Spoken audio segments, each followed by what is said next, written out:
morning, good afternoon, good evening, wherever and however you may be listening. Welcome to episode 55.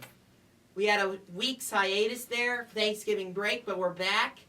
And soon enough, it'll be Christmas break. We'll be out of this studio for about a month, but we will be sure to have a good few episodes virtually because there's going to be a lot to discuss, a lot of football happening over the next month. Umpire Peyton joined by Jake Bell, Fatty Natty, Intern Nat, Pigeon Schivins over here, as he has multiple nicknames. What an introduction. Nathan Schivins, dressed for success today. Yeah. You'll get a better picture of this in the Picks video. I'm dressed for success in the Picks too. Right, because he had a huge. We didn't have any Picks videos last week. We apologize for that. We probably could have done that, but we had the Thanksgiving lazy vibe going on. I feel like between all of us. Well, we couldn't meet. It was hard to meet up. Yeah. But we were taking some time off before the next couple of weeks here get crazy. But yeah, Pigeon over here really struggling in the picks.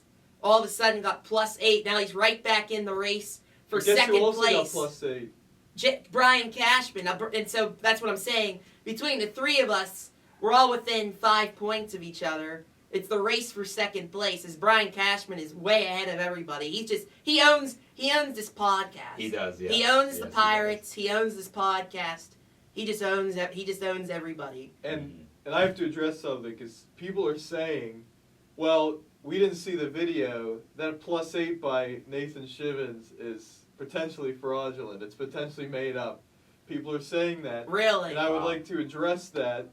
I don't think people are saying this at all, but go ahead. People are saying it. And it's frankly, I have documented proof in our group chat. We saved in the chat my picks before Thursday's games and the Sunday games. Well, so. He went 4-1 last week. Cashman also went 4-1 last week. Bengals upset. But Jake Bell got that. I did. That was the only one. All three of them took the Bengals upset. So that was +4 points. Plus they got 4 out of their total 5 picks right. This guy over here also had the Bengals, but he got the rest of his picks wrong, so it all evened out, which was unfortunate. But it could be negative. We could be worse. So. Yeah, so clearly we're all set up here with our audio.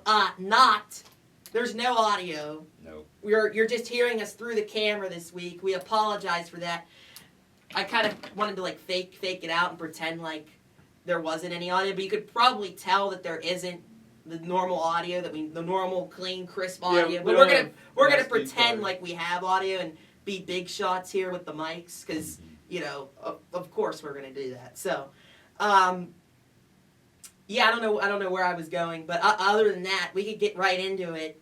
We're gonna talk a lot of college football today because it is championship weekend. The college football playoff final 12 will be released Sunday afternoon at noon, I think, is when they normally do it. So there's a lot happening. But before we get into all of that, we got to wrap up talking about, the season isn't over. They do have a bowl game, and we'll find out what bowl game they get in on Sunday as well. But we want to talk about the Pitt Panthers and the end of their season.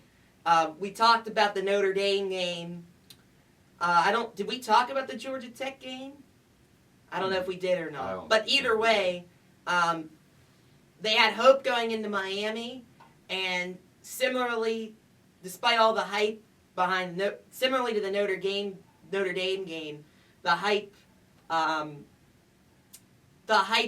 going into that game, they didn't live up to it, and the Miami game was pretty much the same thing. So, 8-4 record, considering that they were 2-2, had horrible losses to Louisville and West Virginia. Not a bad season, but there was certainly room for more. Yeah, I would definitely agree. I know whenever Pitt lost to Louisville, I know you guys tell me about it all the time, where I said basically they would have to compete for the ACC, or else this isn't the season that you wanted. I still stand by that to a degree. They competed for the ACC. Well, a lot of people were competing. Duke is in the ACC championship. I mean, they would have to be in the position to win it. Yeah. Obviously, there's some good things to look at this, right? Mason Heinzel looks to be the future quarterback for Pitt, assuming he stays. That's a plus for sure. The defense, I thought overall had some pretty good work overall, except obviously Miami, Notre Dame, and stuff like that. But I thought genuinely they played pretty well.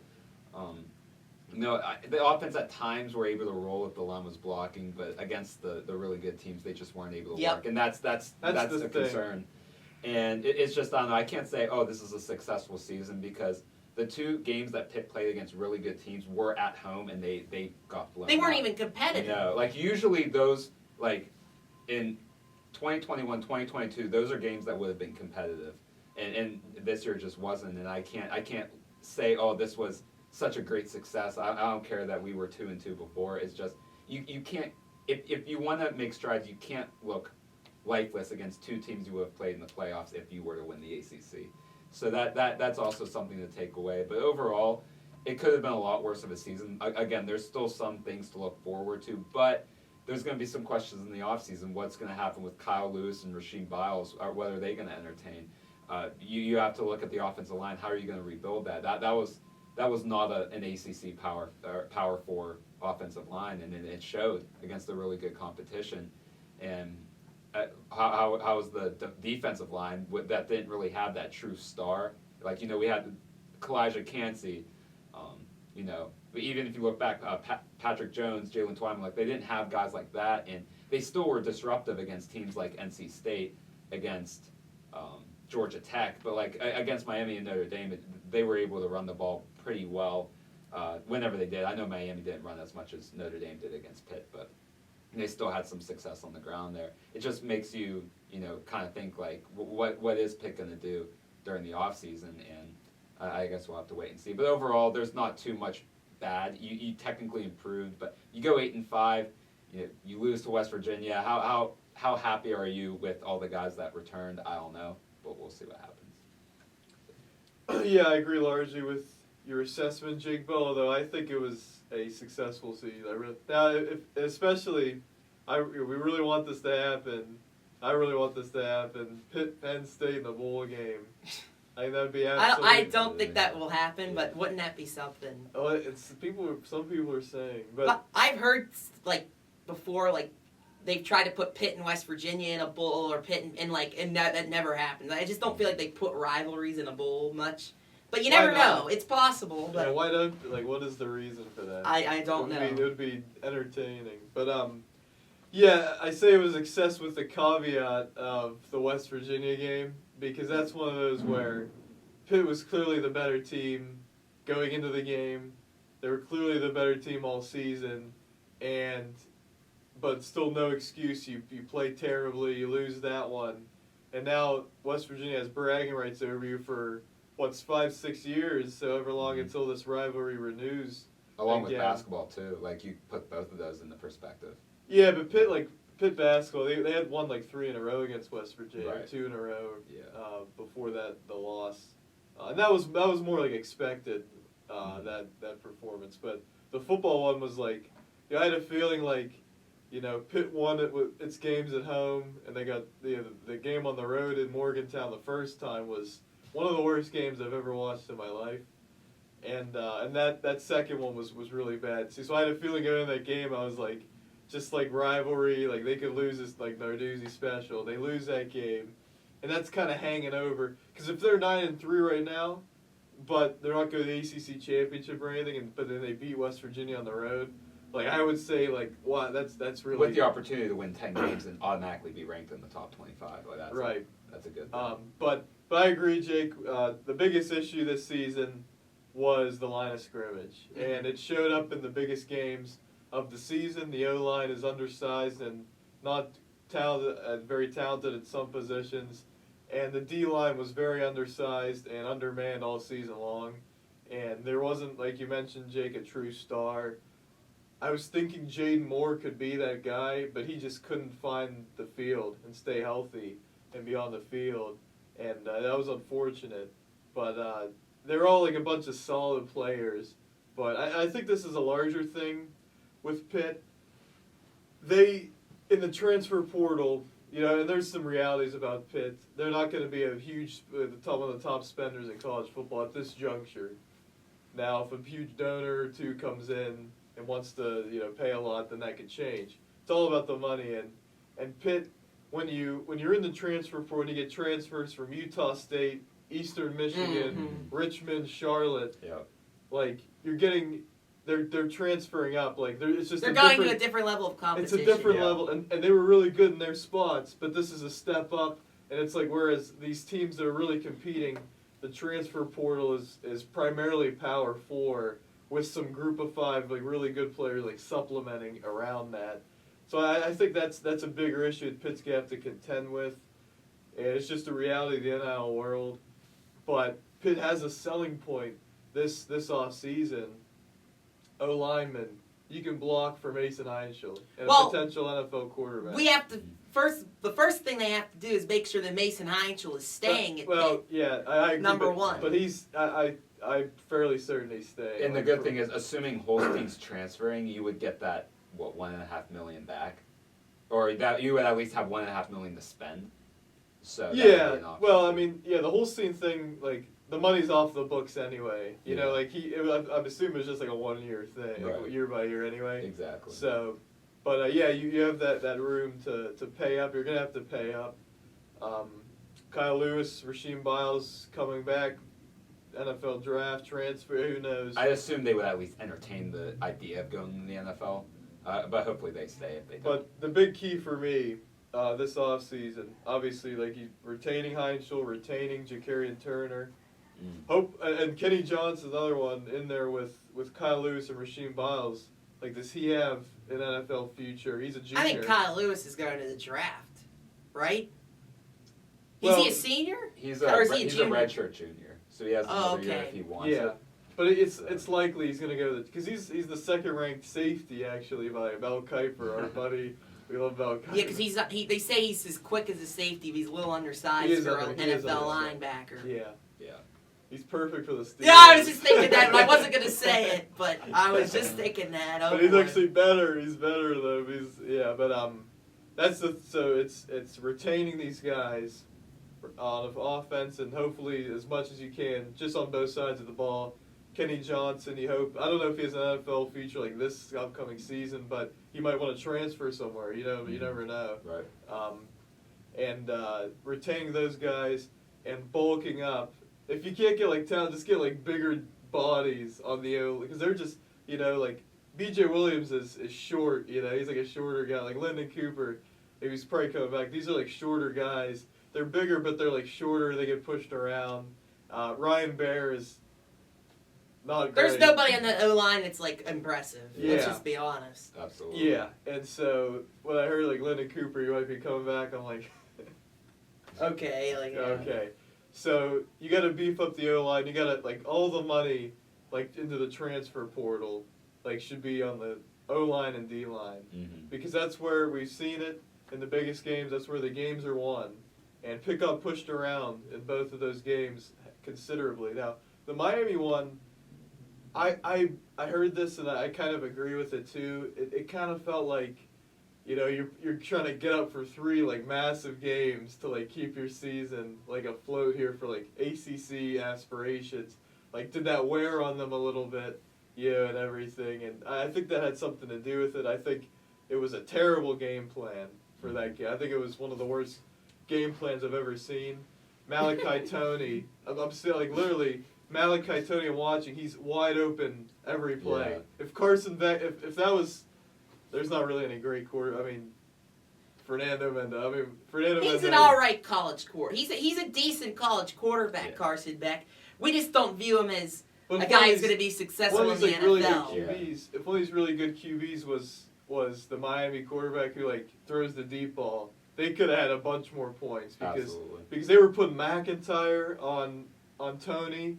It was just McIntyre's not a good player. I'm sorry. I've never seen. He's a captain, though. He's a captain. He got a couple picks at the end of 2022, and that's basically the highlight of. He's just been a mediocre. He makes tackles sometimes, but he misses a lot more, and I know he's slow in coverage, and so that had disaster. And sometimes they would just leave. they were just throwing it at the line of scrimmage to Tony, and he would get they would stay back on and just let it happen. That was so dumb, and offensively, I mean, I wouldn't even say it was one of those weird games like the Notre Dame game where Pitt didn't possess the ball that much at all, but it was because it was like 3 and outs, and it was something weird, like Mason Eicher running for his life. I honestly don't remember even Pitt offensively in that game now. I just remember the tight end Holmes got a touchdown. I think that's pretty much it. That's all that happened. They had that one drive. Well, it was 7-3, and you thought, you know what, we're gonna hang around in this game, Yeah. even though it kind of felt like this was a mismatch. It was like if our defense can hold them to some field goals, manage Carson Beck to make some mistakes, but that just didn't happen. You got to give Miami's offense credit for having Carson Beck make good decisions. They threw it a bunch. Yeah, Really I mean, Carson did. They Beck did not tore wanna us run. apart. Yeah. It was a lot of dink and dunk, but hey, it worked. Yeah. And there was no adjustment, and what was I gonna say? Oh yeah, but it felt like Pitt on the first couple possessions defensively, Miami had short fields, and they limited to the field goal the one time they got the sack. It's like early on, yeah. And you're like, this feels sustained. To me, it felt sustainable the first 2 drives because they got short fields and they could only get 3 points out of it, and you get the touchdown, and it just went south so quick. It was like the Notre Dame game. Another thing with this team, it feels like too, like once they get like a little bit of adversity, they collapse, and they would have collapsed against Georgia Tech if not for the pick 6. They did collapse against Georgia Tech. They got lucky to they honestly, despite being up 28-0, they shouldn't have won the game. There was some. I mean, Georgia Tech shot themselves in the foot continuously, and then Pat Narduzzi with maybe the dumbest fake punt decision I've ever seen in my entire life. He snaps it to the whoever, and they try to run it on a fake punt on 4th and 9. It wasn't even 4th and 2. It was 4th and 9 on your own territory. Oh boy! Well, but we don't even need to get into that. Well, at least he owned up to it. He could have said, "Well, if we convert on a play, we look like geniuses." Instead, he was just like, "Oh, I'm dumb." Which I respect. At least he owned up to the fact that he made it. Yeah, but you can't. So you can't do it. We can't be saying, "Oh, our coach is just dumb and he's going to do that sometimes." You can't. You have to be in a position as a fan and as a player. I can trust my coach to make common sense decisions. When you're up 2 scores with 8 minutes left, you punt the ball because even if Georgia Tech goes down and scores, you're going to get the ball back, hopefully with a lot of time off the clock. Yeah. And instead, they scored in about 2 minutes, and we got the ball back up 7 with only 6 minutes left. Yeah. So, but thankfully, Georgia Tech, we just torched their defense. So, but yeah, that was a whole nother story. O-line and D-line shoring that up. You like to get a corner because, thankfully, those Lynham will be gone. Lynham, I would, he's just, I'm so annoyed. It made no sense to get him, and it made no sense that. Well, then in the Miami game, he lets his emotions, I don't care, people were saying that was a flop. But you can't, you're not that guy. They did it twice, though, on the same drive. Am I correct on that?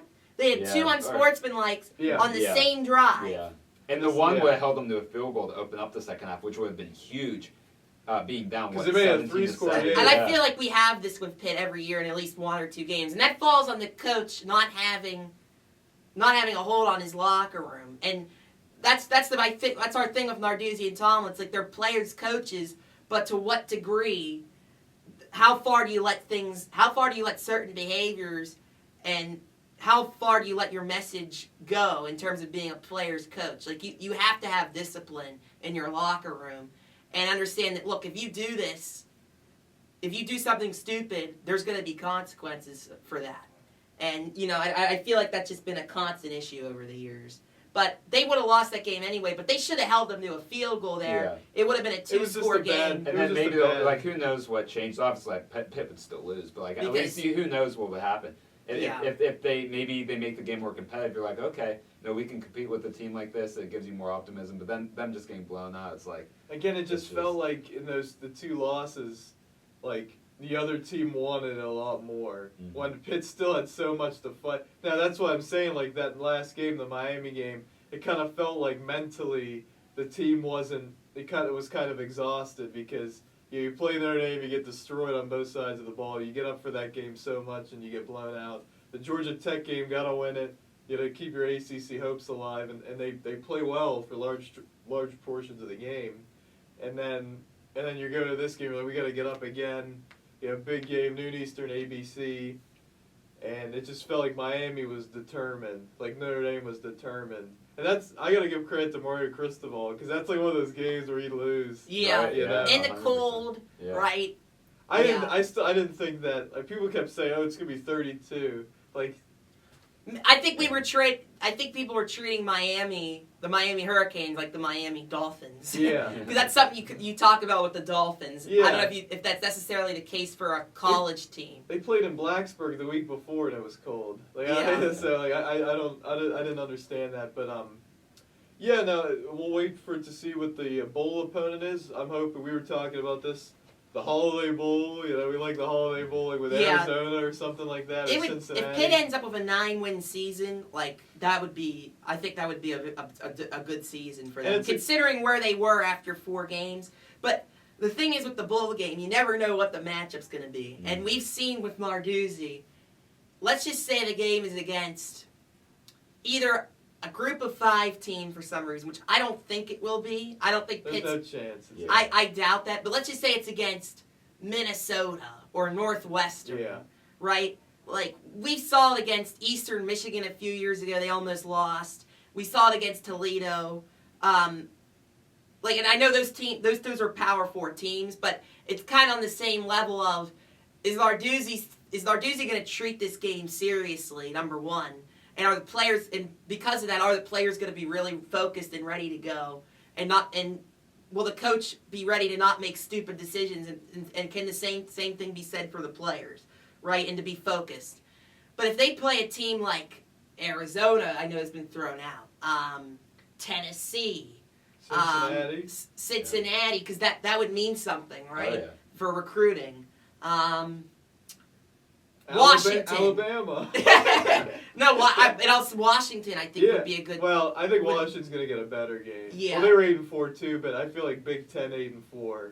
I feel like they're going to get. Well, I was just throwing throwing some. I don't know if there's any Yeah. other teams. Yeah. That we would obviously we talked about Penn State, but I don't see that happening. But if it's a game where it's against a team where it's like, this is a team that's like was competitive and played well against some good teams this year. Like, I think Pitt is going to be. Narduzzi's going to have them ready to go. If Pitt played Penn State would be favored. Yeah. Yeah, I would imagine. Well, and Penn State has played well. I mean, they have better players. I mean, that's especially... More talented players. Especially at the line of scrimmage. And when Pitt is fit...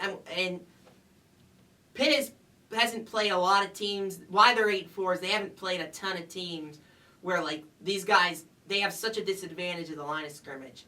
But in the 2 games where they did, they got blown out, right? And that was the concern coming into the Notre Dame and Miami games, and that concern came to fruition. Yeah. And so I agree with you, Nate, about they got to bulk up on the offensive and defensive lines. It's obvious. Yeah. And to me, though, like we've talked about it, they tried to revamp this year through the transfer portal, but when you get it done through a group of 5 teams, the talent we saw didn't really escalate. I don't want to be mean, but Blaine Spires, Joey Zielinski, they're not gonna against the Miami or the Notre Dame O line. They're not gonna make the play. You saw Joey Zielinski make a play against Georgia Tech, and they made plays against those teams, but it's a different animal. But that's why But my point is we kind of agree it's gonna be tough for them to get upgrades through the transfer portal. That's why I haven't looked at their. I don't know. You guys probably know more about their class thus far for 2026, but Narduzzi has always been good at developing an offensive line and a defensive line through homegrown guys, right? And it's on K. Bell offensively to start to have a identity of we're going to be physical at the line of scrimmage because it's a lot of lateral, vertical passing game and not enough of, hey, we want to impose our will at the line of scrimmage and run the ball. Yeah. And to me, that falls on the offensive coordinator as well as the head coach. And, of course, it's Narduzzi's defensive line. So they have to be able to develop talent, evaluate talent, and evaluate recruiting talent, and be able to recruit those guys and develop them correctly. Yeah. And if we don't have enough homegrown guys on the defensive and offensive line, I feel like we're just going to have the same issues. Well, they did get a kid. He was a 4-star recruit named Nick Howard, I believe, for 2026. So that'll be Okay. interesting if he's ready to go right away, how long it would take. I think they got at least one more offensive lineman. He wasn't as, I guess, highly ranked. But who knows? Like, star rate, it's so tough to see someone's star rating. Yeah, Nick Howard, future, 4-star on 24/7. 33rd best offensive tackle in high school. That's but they're going to have to hit, for them to have a good offensive line, they're going to have to hit on some transfer guys. Yeah. But again, I think over the next several years, they need to be better getting homegrown talent, because that's what they did when the Kenny Pickett years and even under Keaton Slovis. I mean, the 2018 and before that. 2018 line, I believe they won some kind of offensive line award. I mean, they had 2 running backs run for 1,000 yards. I mean, that's and those guys were recruited. Yeah, they weren't. exactly. They didn't come through the transfer portal. Yeah. So they got a couple more. They got one guy from Pine Richland. Oh, that's right. And they got some other guy from Ohio, Okay. 3-star. But yeah, the class is 43rd. They didn't sign. Like, they had 21 commits. I have a question, because I know we talked about Jakarian. Are we bought in on Jakarian Turner being the RB1? Because my issue is in the Cade Bell offense, not only do we not ground and pound enough, but he's not that guy for the ground. That's what I'm saying. We don't have a big running back. Can we get somebody with size? My guess is that Joel Goff could transfer potentially, and I think. But all 3 of these guys that we had were undersized. And I like Damon Ferguson. I don't know his size, but he's the top ranked Pitt recruit. He's he's a good. He's. And we also got well, I don't know if is he. I assume he's coming in as a running back. Deron Barksdale, Whitfield product from Steel Valley. Yeah, he's a 3-star. Yeah. But I don't know. I think corner. he's on the smaller side. He's a corner. Oh, is he a corner? He's playing as a corner. Okay, yeah. but he was a running back in high school. That's why Damon I was wondering. Ferguson has the best chance to start. The freshman. Okay. The David young running Ferguson, back. he's a real he's. Yeah. What's He's the 9th best running back in the class. Wow. Okay. And 153rd best player What's overall. what's his height?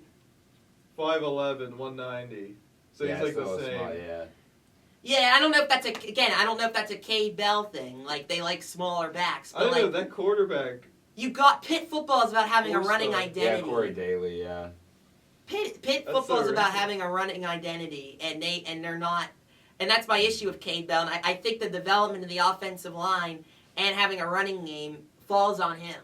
And look, Cade Bell, you can't really fire him. I don't think he's done a bad enough job where you say, hey, we have to fire him. And I don't think Narduzzi would. He's not like he's not the worst, but like he's frustrating. That's the thing. To be honest, you know what I mean? he's not a bad offensive coordinator. He's not bad, but he's not.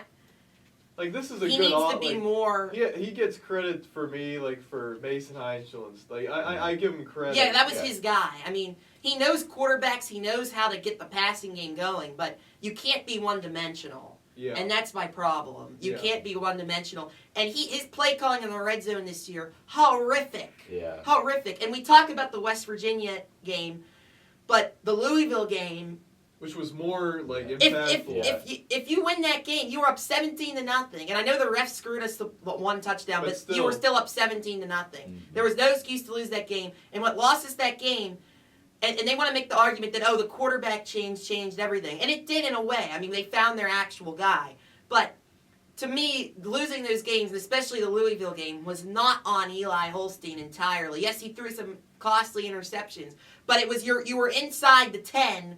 Multiple times, and you're not running the ball, and you're not just punching it in, and the play calling this year in the red zone overall, but especially in that game, because that's what cost Pitt the ACC was that game, and the red zone offense just horrific. Every time Pitt would get in the red zone, it was like you had no confidence. I mean, look at the Notre Dame game too. There's an instance where the game was still pretty out of reach, but they're still like, maybe they can sort of make this competitive.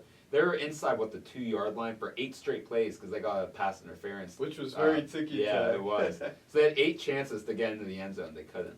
or they did. But no, they didn't. No, they didn't at all. It was the same. No, they it's the didn't. same problems. Now it wasn't as bad with Heinzel because Heinzel is better than Holstein, but we saw the same issues, right? So losing those Louisville and West Virginia games, they're going to say, well, it was because we didn't have the right quarterback. To me, it was a coaching malpractice. And I think the Miami game was also coaching malpractice on Narduzzi in that defensively, right? Offensively, there's not much we could do. We're not physical enough, right? But defensively, and that one touchdown drive we had offensively, right?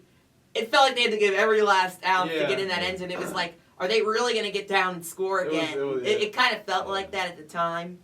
But you were up 7-3. But defensively, I think Miami, the problem with Narduzzi's defense, and I don't complain about it much because it is what it is, and there's not going to be no changing it. He's done this. He does the same scheme, and he actually has come out and said this: "We are what we are," right? Yeah. Like we're going to do the same things.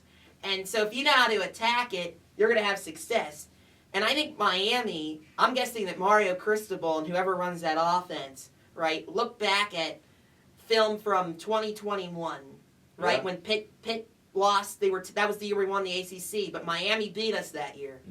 And I always remember how Miami just kept doing little quick passes to the outside. Yeah, to the running backs. It was just constant. And it was just screen after screen, bubble screen, quick passes, just boom, boom, boom, boom, boom. And it felt like I felt like that they looked back at that film and said, "Look, if our linebackers are gonna play, if their safeties and corners are gonna play back, and the linebackers if we're gonna have mismatches with their linebackers, right? We're just gonna get the ball to Malachi Tony on the outside and have him run." And I felt like that was the entire game plan, pretty much, was just get the ball out quick, do those screens. I think that they look back at that film from 4 or 5 years ago, and I think that they developed a game plan similarly to that. Now I'm sure they run a different offense, but it kind of felt like that, where they were just getting to they were getting the ball to their guys in space, and just better athletes in space. And that goes Better against blocking. the Narduzzi scheme, in that they knew that the scheme, right? That's how you can attack it, and Miami knows that best, apparently. So That's a great point. Yeah, and we see that, but like sometimes, like NC State did that early in the game against Pitt to great success. On their first couple of drives, they got touchdowns, and then Pitt adjusted, and that wasn't happening the rest of the game. They had a couple of deep shots that happened, but that was late when it was like third stringers in the game. We've seen Pitt be able to, like when they know it's coming, be able to stop it, but they knew it was coming against Miami and they didn't stop it. And I think that because the caliber of competition. It was better lineman blocking on that O-line in space. It was just a collective blocking effort. And Malachi Tony's one of the best in college. He's going to have an NFL future, obviously, probably as a slot guy, something like that. But they have him lined up. They have him throwing passes. He threw a pass. Yeah. And I haven't watched much Miami this year, honestly. So I was like, what is this guy? Like, is he a quarterback? What is he? And it's like, okay, they just like to line him up. He's just that good. And he's a true freshman, and it's funny because ranked out of high school, he's a kid that would make sense for Pitt, like in terms of high school rank. Like he wasn't a 5-star recruit. He just really is outplaying his star rate. I didn't even know that. He was like a low 4-star recruit according to 24/7. I mean, again, he's a guy that would be amongst Pitt's like top class every year, basically. So it's interesting. It's crazy how he just rose to stardom. Like I think it's cool.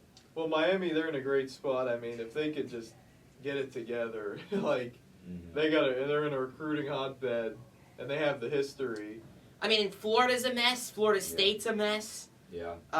Yeah. Like there's some huge opportunity. But they're always just goofy with Cristobal. There's just a couple of games, and we were hoping that would be the case with Pitt this year. They had their 2 already, though. Right. Yeah. If they would beat like SMU, maybe. They have these letdown games. It just makes no sense. Yeah. Well, should we pivot into college football then with that? Because Miami, they're trying to make the playoff, but it's going to be tough now. There's only 12 spots, and we've been having good discussion about, should it be maybe 16 or should it be maybe eliminating the group of 5, like auto bid, and just do 12 highest rated teams. I think it's very interesting. But there's a scenario. I was saying it earlier. If BYU loses, especially if they get blown out again by Texas Tech, and Texas Tech is BYU has to win to get in. I feel like. Yeah, if they win, they're in. But if they lose, now if they lose close, they could have a case. But I think even if they lose close, they're not getting in, and especially if they get blown out. Yeah. Because they don't have any great wins. They just don't. Well, if they lose, they're already out. Like right now, they're 11, and there's the 2 teams behind them that are already auto in. So they're already out. So if they lose, that's what I'm saying. Like they're done, and then that opens it up. It's 1 spot for Notre Dame, Miami, Vanderbilt, Texas, Utah, but they're Utah. I know, I'm just saying they're just they're 10-2 as well. But I mean there's the ACC shooting itself in the foot once again with this tiebreaker thing. Miami should be in the ACC championship. I miss the Coastal and the Atlantic and the winter, because at least the tiebreakers make sense because you're playing the same teams.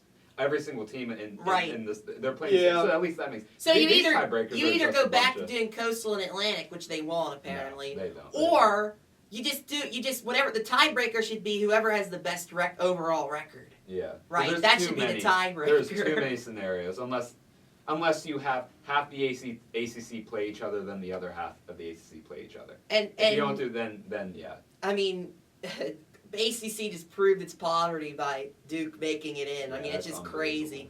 Well, I mean, good for Duke though, but they lost to UConn, they lost to Tulane. They lost the to ACC whoever. For them does nothing except maybe they'll make a really good bowl game and they'll hang a banner. Yeah, they're gonna hang the banner. But they're not gonna make the playoff. Like they're not gonna be in the New Year's Eve bowl. Like it's just well, that's the thing.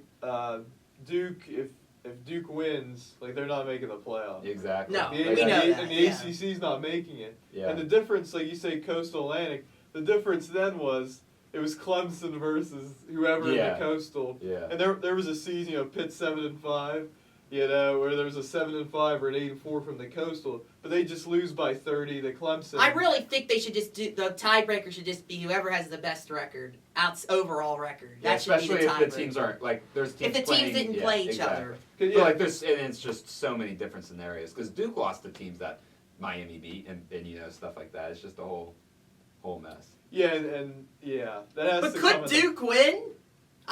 Absolutely. Now Virginia played them 2 or 3 weeks ago and blew them out. I think the ACC, they're not going to rig it, but they're going to favor Virginia because they want an ACC You know what? team in. That's actually a great point. They're going to pull some strings. There might be a ref show for Virginia. I would be shocked if there's not. No, but it's just crazy. I don't expect. I would be shocked if Duke wins, just because they're here out of absolute poverty. There's no reason for them to be here, and they're here, and they're not deserving at all. And Virginia's had a storybook season. Yeah, I mean they've won some poverty games, but at least they deserve it. They're winning. Yeah, at least they won. They have winning. one loss, but they should have 2 ACC losses. But that's not the. We don't talk about it. But the bigger thing here is. For the ACC, they have to look in the mirror and say, so some of these programs, are we committed to football? Because there's a lot of schools that are, in NIL now, they're just not committed to football. And it's really hurting the league. Now, Virginia Tech was bad, but they're committed. We know they're committed. Mm-hmm. They're an actual program. Boston College every year, it weighs ACC down and everything. And I like Boston College. I don't really care, but I don't hate Boston College. But it's just, are you committed to football here? And now, and a lot of it too is UNC. They're a team that could be up. They have the financial resources and everything. NC State should be better. They're bringing back Dave Doran again for 7-5. But that's something they have to address because. They're a laughingstock right now. They're the clear laughingstock of the Power 4. They're worse than the Big 12 even this year too, especially just depth wise. Yeah, because Big 12 is Big 12 has decent teams, teams that can beat they could pull some upsets. The mid-tier Big 12 team aren't bad. Arizona State now this season. like they would beat Wake Forest like pretty like Yeah. it would be like Arizona State minus 13 or like Right. it's not a competition. And Wake Forest they had lucked their way, but their schedule was like we can get to 8 wins and not be a good team and have no offense whatsoever. So that's a bigger thing for the ACC, but it'll be interesting to see Ohio State, Indiana. I'm so This hyped week, for that, I am man. too. That Just is. It would be cool if Indiana wins. That's what everyone's like kind of watching that for. Like that would be just a cool. But it's story. also to see like Is Indiana for real? No, but- like too, because if they at least are competitive with Ohio State, we know like this is a team. I think they're for real. Like last year they weren't for real. Yeah. But this year I think they're for real. But it's like, are they a national title contender? Yeah. Like, are they? Because I think they're a playoff. Like last year, I was like, Yeah. they had this cupcake schedule and everything. But this year, like they look like a playoff team. I mean, they for blew sure. out Illinois. Like they blew out everybody. Nebraska. Like Nebraska had a bad end, but like at the time they were playing pretty good football, and Indiana blew them out. And their like, one years hiccup apart. was against Penn State, but look, that's a raucous environment, And they Yeah. won still. and they still won. Yeah. So, and at Penn State, we know they had a lot of talent. I mean, so. Penn State won 3 of their last 4 games or something like that. So like they were still playing competitive football. It wasn't like Indiana was playing like I don't know what bad Big Ten school. I can't even think of one. But yeah, it's not like they're playing one of the bad Big Ten schools and they almost lost. So. It'll be interesting, and I think Indiana they got some great receivers. I like their running backs. I like their offense, and their defense is. I mean, they've dominated teams, so that'll be interesting. I think they'll stick with Ohio State, but Ohio State they just look different to me. They had to be honest. Like they just look not head and shoulders, but like. They're the team this year, I think. Yeah. Where Well, I mean, they're defending national champions. I mean, everyone wants to beat Ohio State. I feel like Ohio but State. they're the best team still too, though. But Ohio State, I don't want to say they've had a cupcake schedule, but if they beat you got over the hump against Michigan. But We nobody know does Michigan- anything against them. Like Yeah. defensively, Mhm. Defensively, they're they're really really good. good. And offensively, like Julian Sayin is the most efficient quarterback in the country, and like I don't know. I mean, he seems like a legit NFL He's prospect. completing like 80% of his passes. That's unheard of. Like, He's that's- like a Yeah. record. He's like Yeah. flying Yeah. for the record for Yeah. completion. I mean, he's up for the Heisman. I mean, but has he does he wow you? No, but like he's just been really, really, really, really good. And when you have those receivers, right, you're gonna be really, really good if your mechanics are on point and you can read the field pretty well.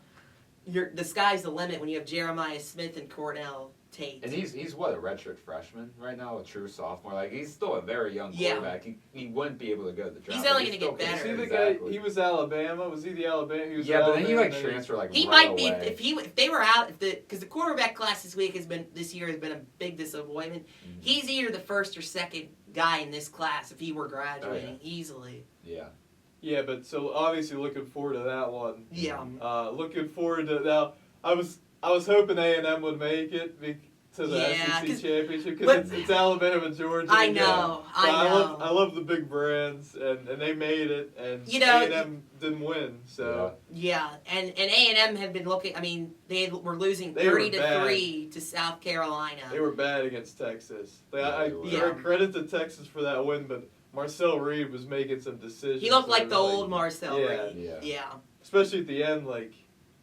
They had chances to come back in that game. Yeah, they it's were great. driving. And they went from potentially winning the SEC. Now they'll probably be an 8th or 9th seed, assuming everything goes with what's. Well, they're what in the happened. play. They're absolutely in Yeah. the playoff. Yeah, they might have a road game, especially if Yeah. Alabama. That would be interesting. If Alabama wins the SEC, they're Oh, yeah. going to jump way up. Alabama might get a bye if they win the SEC because Yeah. that's Well, really and valued. let's be honest. Except for the one national championship loss, they own Georgia. They just find ways to beat Georgia, even with Nick Saban not being there.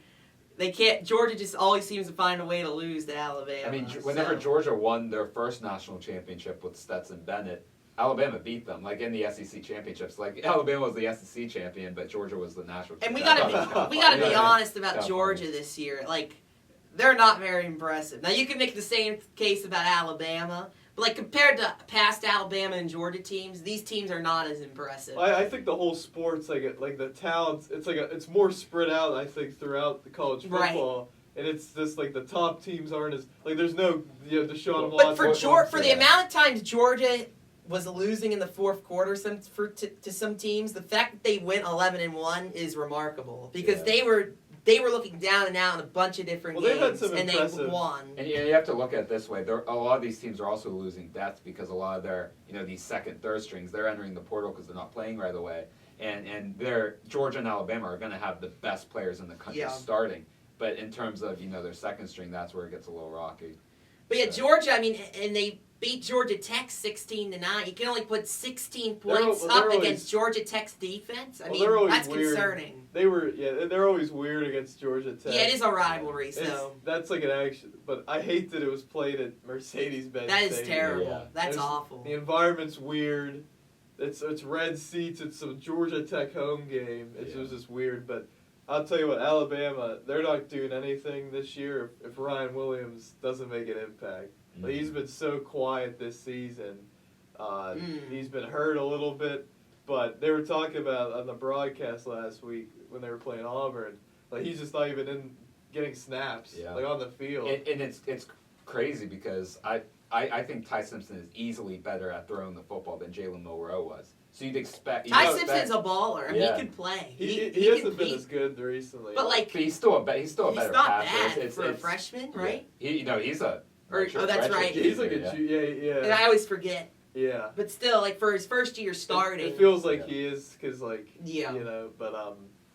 and then we talked about Big 12, Texas Tech, BYU. That one's kind of similar to a lesser extent to like Pitt versus Notre Dame or something where it's like.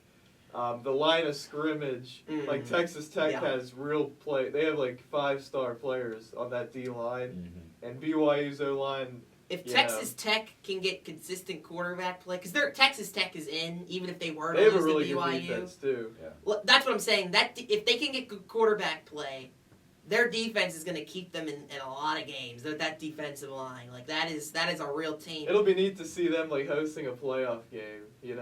Texas Tech. But if they lose to BYU, then that's in question.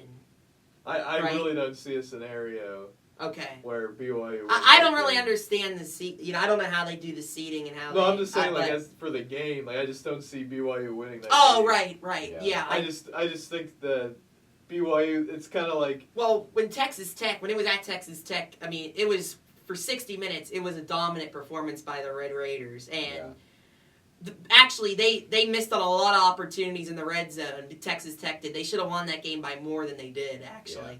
But it's tough to beat a team twice on a neutral site. A lot at stake. You never know what can happen. Let's talk about Texas Tech. Like I know, like they were ranked going into the season. I was like, why are they like they went 8-5 last year? Well, they got a lot of money. Yeah, they do exactly. Like all those things I didn't realize, and they have absolutely performed like they should have been better, in my opinion. Yep. I didn't expect them to win, 11 games. Nobody expected it, and because it was going into the season, I remember everybody's like, looks to be another year in the Big 12 where there's a lot of teams vying for, supremacy at the top, but they've really dominated. Yeah, I was like, they did the same with, they ranked Nebraska whenever they hired Scott Frost, and they rank. Florida this year because DJ Lagway looked decent last year, so maybe. But like Texas Tech has absolutely earned they're the best team in the Big 12 right Florida, now. I agree with Florida. Like that was just bad coaching. Like they had a top 15 talent roster for. They did, but still every year they've been since Kyle Trask and Dan Mullen were gone. They've just been not good. Yeah, we got to talk. I love Dan. I'm a big Dan Mullen guy, and I remember when they fired him, I was like, I had a similar thing to the Franklin thing, where I'm like, I was like, you're not gonna find someone better. I mean, there was a lot of 8-4, 9-3. Well, who was it? Florida that hired the guy from South Florida? Who did Florida hire? Florida hired Tulane's John Sumrall. Yeah, that's right. But who hired the South Florida coach? Auburn. They did. I think he's really good. Yeah, that's the one hire. I'm like, I have a feeling Auburn's going to turn things around. I wasn't sure what the team was. We're going to talk about that in coaching because I got some things to say about some of these. At Penn State, we'll talk about Penn State. Yeah. But so Texas Tech, I really like how they did it. Joey McGuire, their coach, is really good, and he got an extension. He'll be there for a while. Deservingly so. Yeah. And there's no reason for him to leave. I mean, he has They have a billionaire donor. Yeah. Unlimited resources. I mean, you're in the position to win the Big 12 every year right now. Like, if he wants to go to the SEC and he goes to Auburn, like, that's going to be a lot more difficult. It is becoming clear, like, in the Big 12 a little bit.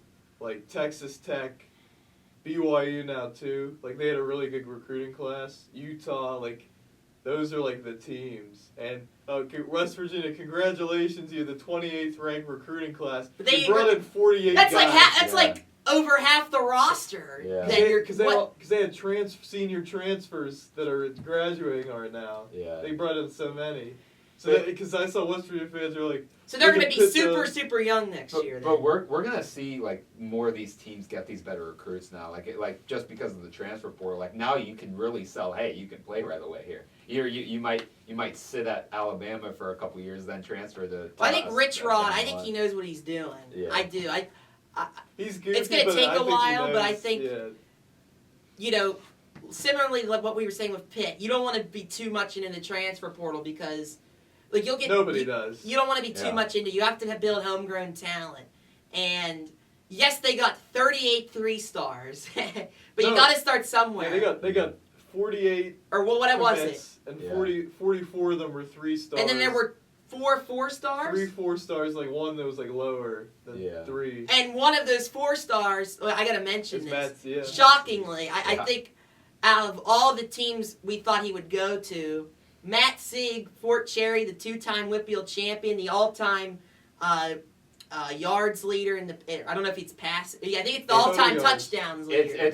It's all-purpose, like all-purpose yards that aren't passing yards. I think. But he has the all-time touchdown record too. Matt Sieg, now he's a safety. That's a big he's not bet. an offensive player. No. He's playing both sides with West Virginia. Yeah, that's what he said whenever he made his commitment. I didn't hear that. He said they're going to give me an opportunity to play both sides of the ball. He's playing both sides. That's what At quarterback? I don't know. I would assume running back or doing gadget because stuff. He was a heck of a talent, but look, he played offensively, but he was 1A. Yeah. And he was just super fast. A lot of his offensive output was through rushing. Now, he can throw. He can. I've seen it. But actually, in the second half of the season with Fort Cherry, this is what led to Fort Cherry losing in the semifinal this year. He couldn't throw. He had a shoulder injury and he couldn't throw, so they were really one-dimensional. And shout out to the Laurel Spartans for beating them, it shocked everybody. They put up a fight in the final too. Against Clarendon. They almost beat Clarendon. They couldn't. Clarendon's defense was just too good. They won 8-6. They lost 8-6, and then Clarendon just destroyed whoever they played in the state championship. They just won. They just beat Bishop Guilfoyle, I think is what it's called. What the school's called. In the state championship. So that's a good get for Rich Rod in West Virginia. And now they paid the bag to Matt But Sieg. we all thought he's either going to go back to Penn State because, hey, that's where was my commitment to. We thought, I don't think Pitt really ever had a chance. But I thought Notre Dame, why wouldn't he want to go to Notre Dame? What a great opportunity to be with Marcus Freeman. Indiana, what a great opportunity to be with Kurt Signetti. And then, of course, I think we all thought he was going to go to Virginia Tech because Virginia Tech suddenly came on the table, and we knew that was because of James Franklin. Mm-hmm. But he shocks everybody. West Virginia and Pitt were like, there's no way he's going to either of those schools. I thought there was a better chance Pitt over West Virginia. Well, West Virginia never would. Well, he had a top 5, and West Virginia wasn't in it. Really? Yeah. I didn't know that. Yeah, it was. How long ago? It was Indiana. Well, but West Virginia was. I did forget about this. Yeah, you were right. West Virginia was the only school that said, "Hey, we'll put you on both sides of the ball." Yeah, they said that. Wow. No, I don't. Travis. I don't know how that's gonna work. Player. I was talking to a friend of the program, Joey DeLee. I was talking about Matt Sieg, and I was like, Travis Hunter's a special player. Can Matt Sieg play both sides of the ball? But that was obviously a huge selling point. And Matt Sieg is, he's not that big. I'd imagine he would be like. I think they're going to give him the opportunity, but does that end up happening? Exactly. I doubt. Like he's going to turn into sort of Jordan Whitehead, probably have a little bit more offensive snaps because Jordan Whitehead ran the ball a little bit for Pitt. But I feel like he'll be more involved. But he's not going to catch for 1,000 yards like Travis Hunter and then. They can see what it. I mean, Travis Hunter was an all-time great athlete 100%. To ever be playing Division I football. Yeah, it's not really a comparison, but I think they could see how it works in camp too, Right. and say, hey, we see what you can do offensively, but we really need you to just focus on defense, Yeah. right? Because that's as a safety with his speed, that's where it's gonna come in. Did Rodney Gallagher play both sides? I don't He think played so. at receiver. He's Yeah, he was playing a receiver. I know, I think you might be thinking because he played basketball too, and he's recruited for basketball. maybe. Yeah, man. I thought he was like a lineman. I don't know. No, I he's thought he somebody- was an I out. He thought was a somebody corner that and a like played receiver. both. I don't know. Maybe I'm just. I don't know if he did or not. I'm not sure, There's a but I kid know on he was at Syracuse that did. receiver. I don't know if that helps, but What's that? there's a kid on Syracuse that played both sides of the ball this year. Really. Yeah, I think I so. didn't know Yeah, that. I don't remember his name. But good for West Virginia getting Matt Sieg there. And congrats. I mean, But that was like that was their biggest, arguably their biggest I recruit. thought Pitt had a crazy enough. chance. Like I didn't think they had the greatest chance, but like I think they thought they had a chance too because they didn't. They had to quickly pivot to the 3-star Missouri commit Yeah. and get him, which I thought was a good. Because we were talking about his offer Mhm. sheet. It's some big boy programs. Yeah. I don't know how Pitt came out on top. But sometimes they're able to, like, there's players where they've been able to do that just because, like, these teams, they'll just offer him as a just in case. You know, they because he was a 3-star That's recruit. true. It wasn't What is like Pitt's they're- ranking for recruiting? They're 43, but they had 21 commits. The teams ahead of them had like More. a lot, like Well, how many? So I'm Like, on assuming average- How many 4-stars and 3-stars do we have? I think there were 4-stars. Yeah, there was. Which is a good class for. Like usually Pitt gets like 1 or like 2. Yeah. There was like Damon Ferguson, Corey Daly, Nick Howard, Reston Lehman, and He's there not- might have been another one. Oh, Well, they he is a 4-star technically, with 24/7. They have 4. It says Pitt has 4-stars, but when I look at it on here, it only shows 3. Press 24/7 and press composite, and then it shows like. Oh, other- probably yeah. composite. Yeah. Composite is. Well, we got really sidetracked here. Let's talk about the coaches. Okay. Let's Oh, talk about yeah, some coaching definitely, because yeah. we were getting into that.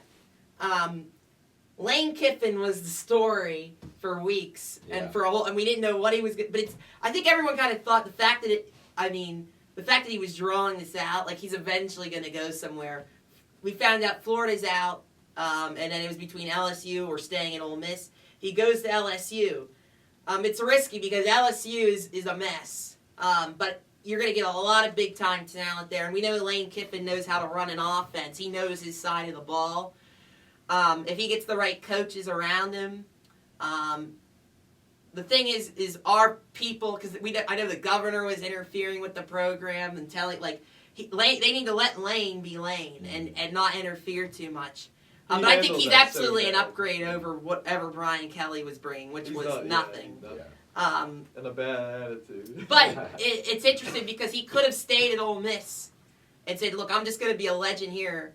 And yes, LSU's a big upgrade over. LSU's It's an upgrade. It's an It's a upgrade, but clear it's not a upgrade. big upgrade. It's a still clear the, upgrade, but it's not. but a it's big, still the same conference. You had a team that was considered to be still considered to be a national title contender this year.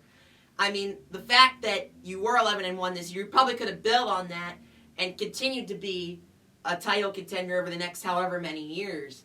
Yeah. But obviously, he thought that going to LSU long term would give him a better chance of being a contender. And Lane Kiffin's bounced around a lot, and I think he likes I think there's some guys who like to bounce around and find bigger and better opportunities, and they want to take those risks. So, I know people. These things aren't easy. People are mad at him for leaving Ole Miss, he handled but like, it really poorly. yeah, but none of these divorces and especially going to a team in your same conference, there's not an easy way to do it. Yeah. So He was in a very tough spot, okay, and understanding the circumstances, but like the right thing to do for Ole Miss, like to do right by Ole Miss and for LSU, for Kiffin himself, was before it got to the Egg Bowl, like before that game and everything, saying like making a decision, because now he like stays on. He's recruiting's coming up and everything. National Signings Day, transfer portal and everything. The coaching, like literally the coaching searches all like were ended by the time Lane Kiffin made Like he said, I'm going to LSU the same day that Florida got their coach, Auburn got their coach, Arkansas got their coach, right?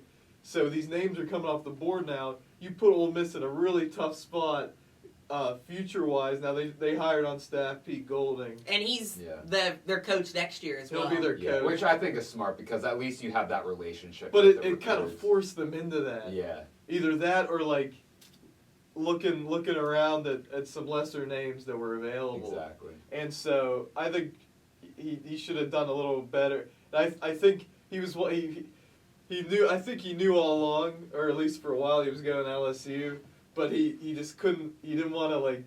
He wanted somebody else to like take the fall. I didn't like his statement. He was like, I wanted to coach. I asked to coach throughout the playoff, and they said no. Yeah, because you're not going to be the coach next year. Yeah. You said I chose another program, a rival program, over you. Like what athletic director would say, yeah, we still want you to be the coach? Yeah. Yeah. And then the coaching search is weeks longer. It's weeks back even further. So, and the players like on Twitter and stuff, the players are saying like that was not true.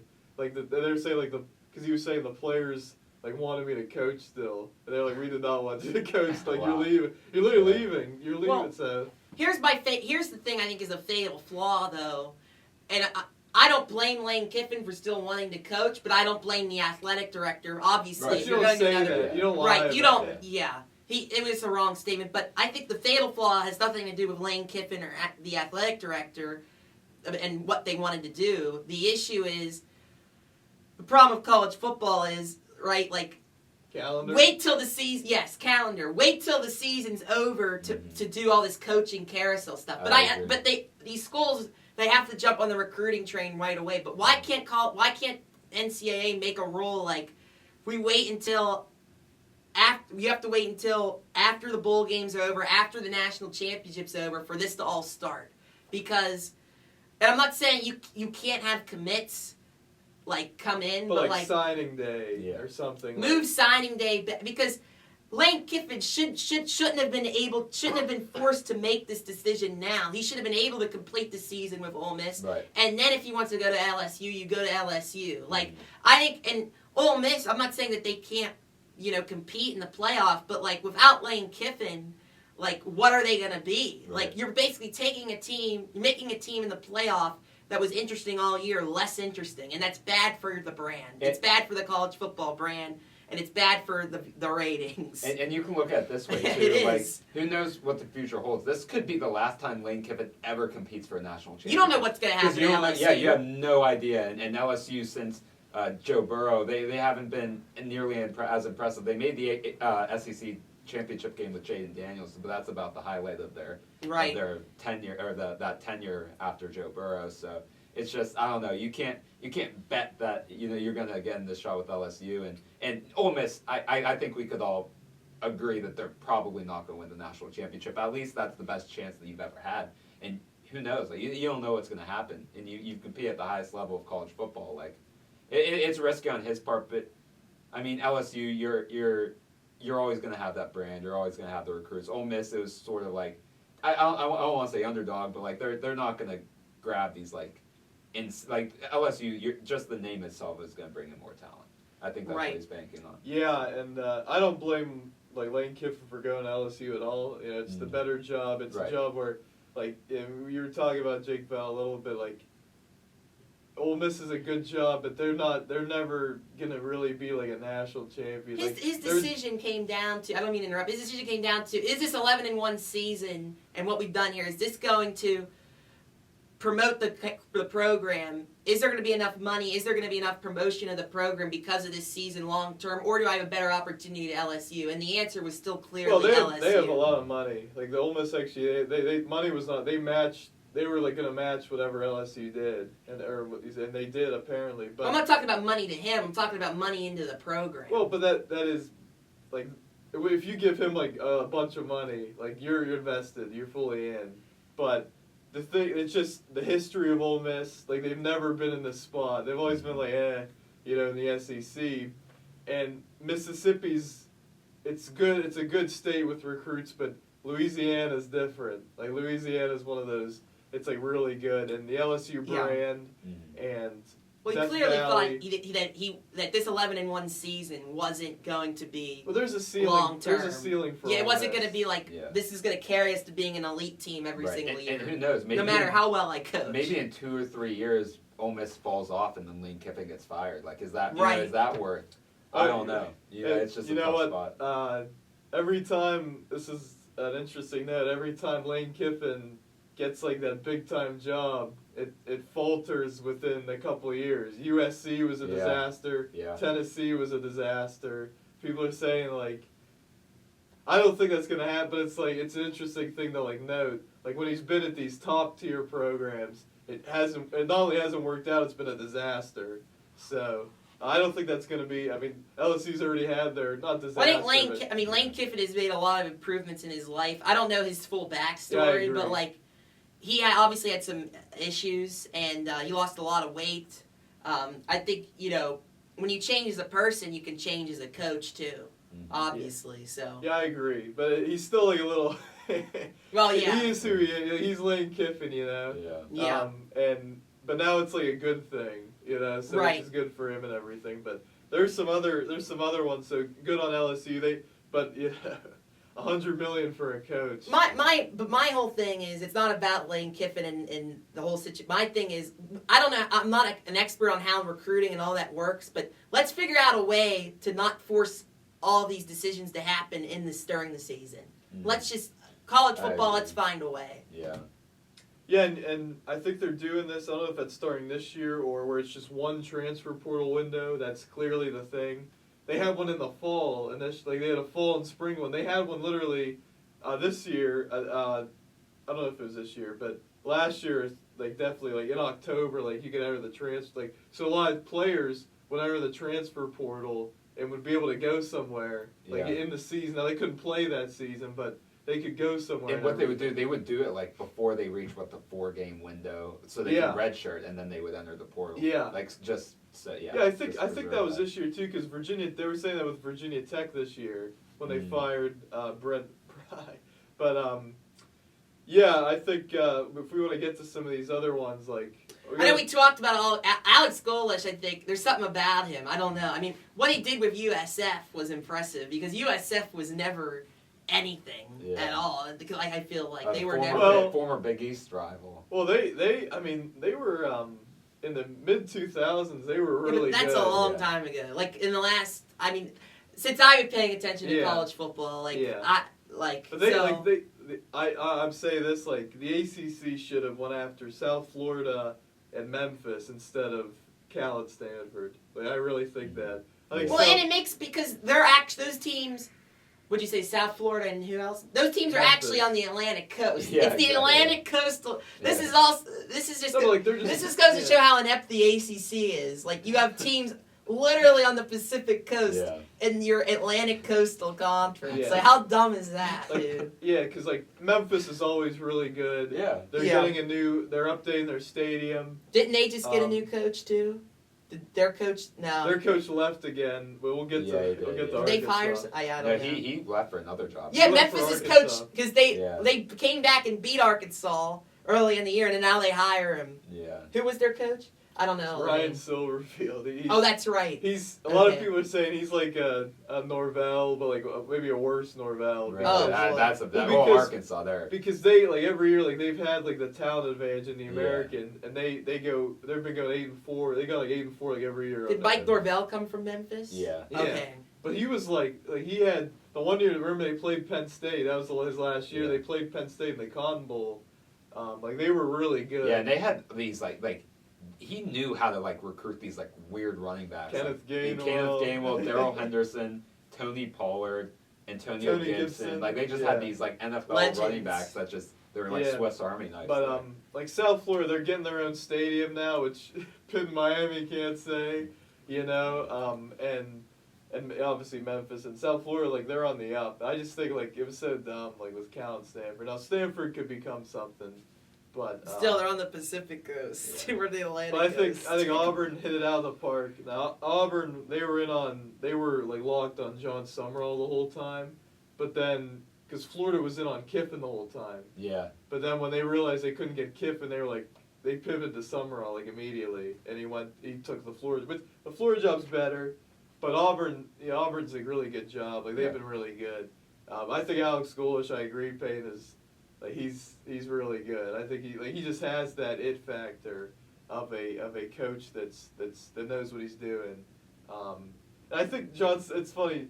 John Summerall wore like the same exact clothing as Billy Napier. Yeah, I did. Oh. Going off the plane. Yeah. It was hilarious. Well, Billy Napier, he's now at James Madison. Yeah. That's a revelation. And Neil Brown at North Texas. That's right. That's right. Neil Brown. But also, like Billy Napier, he's a much better like Group of 5 coach than he is a. So is North Texas's coach? Yeah, because I was watching them when they played Temple. North Texas's coach, who's now where?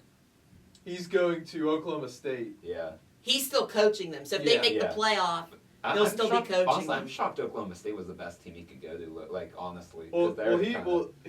Eric Morris, like he's only had a couple of years at it, whereas these other ones have been longer. Right. That's fair then. He kind of burst on the scene in North Texas, whereas like Summerall, like and Golesh, like they've built it up. Yeah. But he was Arkansas. Like everybody was saying he was going to go to Arkansas. He chose Oklahoma State over Arkansas. Wow. Which honestly, I mean, Oklahoma State has always been a decent program. I mean, with what was the coach's name there? Gundy, Mike. I mean, they were always relevant and competitive every year, and then all of a sudden it just but he was there a long time, and it just went down the tank. You go to Oklahoma State, and you have a better chance to win a conference there than you would if you decide to coach at Arkansas. I mean, we need the college football needs Oklahoma State back in things because they have a good tradition. Like, and they won. That's a good school. They won the Big 12 whenever Pitt won the ACC. Like that was it wasn't cool. now. Yeah.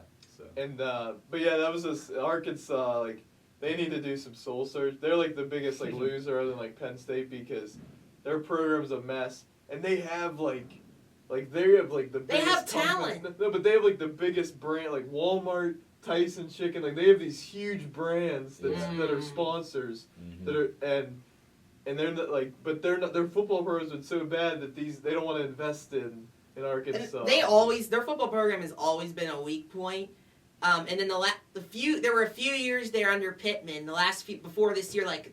You felt like this is a team that's on the verge. Like KJ Jefferson, that was Petrino, in the early 2010s, like he had Arkansas going, and then obviously the scandal and everything. But like they can be good, but they're not. They're never gonna. They're kind of like at their peak, like what an Ole Miss would be. Right, but like the last couple of years, like they were actually like competitive, and like you thought that maybe Sam Pittman is the guy, and then this year. It all went downhill. Like, and the thing is, like, what they finished 2-10. They could have easily had a decent year. Like, they lost so many close games, but when you lose all these close games, that means you have a losing culture, and yet so. Yeah. But you're saying they didn't hit. You don't feel like they hit on their higher there. No, at Silverfield, they lost 4 straight games to end the season to some. UAB was a terrible loss. I didn't even know that. That was their first loss. Jeez. They should have lost to South Florida. That was South Florida took their foot off the gas. You can't do that. But they lost to East Carolina, who had talent. I love Arkansas lost to East Carolina. No, I'm talking about Memphis. Oh, Memphis. Silverfield. Yeah, Memphis. They lost to UAB, East Carolina. They got destroyed by Navy. I think you thought he was saying Arkansas. I thought you said Arkansas. I was going to say, I was like, wait up, late. Okay. Arkansas probably would have lost to some of these teams for sure too. But they had like clearly like the most talent in the American. They never like got it done. And you always worry. Like I heard this from I can't remember who was saying it. It might have been Coward actually, but like in college, like you can't base a coach. Like if a coach has like a star QB and succeeds, like in the group of 5, like. Tread lightly because you don't know like what do you do without the star QB. Like Alex Golesh, he did it without like the star. And this Byron Brown's a good QB, but like before that he was good. Like as a coach. Right. John Summerall at Troy, they were a bad Sun Belt team, and then they were winning the Sun Belt. With a random quarterback that nobody knows. So like and Silverfield, he's had QBs, and they haven't won. So. I think a lot of people are saying like, about that hire. I- And they were gonna get the Well, scrap. I thought, you know, I thought that one of those teams in the South would, you know, because you get these coaches from these smaller schools, you never know what you're going to get, right? And you don't want to just keep going through coaches and keep going down this rabbit hole of being below average or horrible. I really thought that someone was going to go after John Gruden. Because I think John Gruden, he loves what he's doing at Barstool, but I still think he's got a lot of coaching He's left a in guy. him. He's what a guy. And I think he'd be great in college. I'm surprised an SEC team, or, you know, I didn't hear anything. I feel like early in the year, like I heard something about, he might go to college. But I haven't heard anything about that lately. It doesn't seem. Pat Narduzzi retires and Pitt hires John Gruden. Imagine that. That would be crazy. He loves Pitt, though. Yeah, he does, I think a lot of that, like, he likes Narduzzi, I think. He does, yeah, because they're kind of this similar. Narduzzi guy. like- He's like this Narduzzi Like guy. genuinely, they're kind of similar, like the way they speak, and like it's just kind of funny. But yeah, but like Gruden, like. But Gruden knows his side of the ball. Yeah, Like Gruden. Yeah. Well, I think Narduzzi does speak, like, his scheme, like, works to an extent, you know what I Yeah. mean? Like, it's not like he's a terrible, like, defensive, like, he's a He's pretty not. good He's defensive okay. mind. Yeah. Yeah, we'll close, I guess, with, like, Penn State here. One of the worst coaching searches I've seen in my life. Now, they might Yeah. salvage it. If they hire Matt Campbell, they not only salvaged it, like, they knocked it out of the park with Yeah. that. I think he's really good. Yeah. I mean, that's tough, because, like... you But would every think- coach, how many coaches have we talked about with Yeah. them, and they end up. They thought this Sataki guy or whatever his name is from BYU. But he's like, and then he's like, Yeah, Sataki's somebody who like would only coach BYU. right. Like, he's kind of like a Narduzzi right now, Yeah. but like he's better. But Yeah. like Narduzzi's stuck at Pitt. But you would think that Penn State would have the clear advantage. I'm not talking about their brand, but because they've had all this time to like to evaluate who they want their next head coach to be, and they might be stuck. they're gonna tear. And Terry Smith is apparently getting interest from UConn and Memphis. Yeah. So he may say, hey, you don't want to consider me, screw you, I'm Yeah. leaving. I'm going to UConn. I mean, UConn, they already, they come off probably the best year they've had since they were in the Big East. No, he's Like- not. He's a Penn State guy. Yeah. Like, he's a Penn State guy. Well, I mean, They probably Yeah, but have like- to promote him at this point, because if you don't, you're probably not going to get Matt Campbell. Like, you're probably going to have to get stuck hiring someone that barely mustered 10 wins at a Sun Belt school. Like, do you really I think the want Matt that? Campbell one is like 50-50 right now. Yeah. Like for me at least, because I mean, if you're Matt Campbell, I he's feel like like an you've Iowa hit the State ceiling. guy. But you've hit the ceiling with Iowa State. Yeah, but he likes it. He was like interviewed about it. He like before the season. He was like, I love it here and like. He feels like somebody who just wants to be at one program. Yeah. Well, who I think Penn State should go after, I think it's a no-brainer. But obviously, I guess there's no, either he's not considering it or they're not considering it, is Brian Dable. Now, the Yeah, thing I is, does forgot Brian about that. Dable have the temperament for college? I don't think so. He feels like an NFL guy. But his kids go to Penn State. I like Brian Dable. I think he's a good offensive coach. I think the Giants are just a joke, and their GM is a joke. I don't know how he still has a job. Yeah. But, I mean, he had something going there with Jackson Dart. I think it was a mistake for them to fire him, agree. actually. Yeah, but, I agree. mean, it came to a point there where it if was like get they Mike kept Tomlin, blowing games. If they get Yeah. Mike Tomlin, then What about Mike Tom? Never say never, but never. well, Brian Dable, like, if he goes to Penn State, like, you now can recruit based off, okay, you're going to be learning under an NFL head coach, and you can be getting developed, and not only would you be playing for a college football program, but you would be getting that NFL sort of And what has background. Penn State's issue been?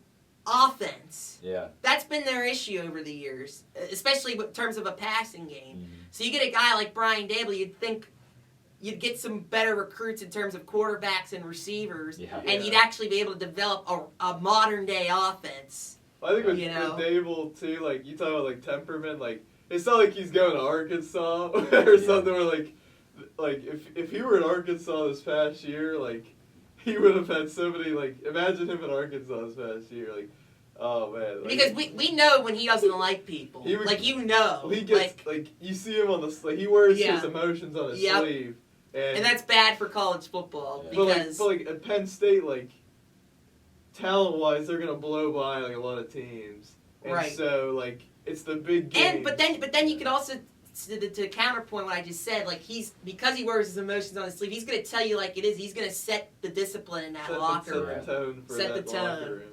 Yeah. But yeah, like they had 2 commits.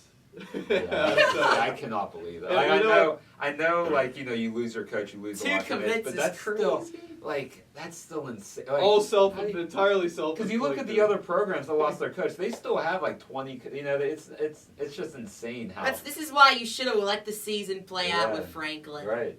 Because Yeah. letting him go early clearly didn't help your coaching search. Yeah. And I don't know if we mentioned this, but apparently why all these coaches are not interested is because Franklin's agent apparently, what's his name? He's like the Scott Boras. Yeah, I was telling And he's you. telling all his guys, don't consider Penn State. Yeah.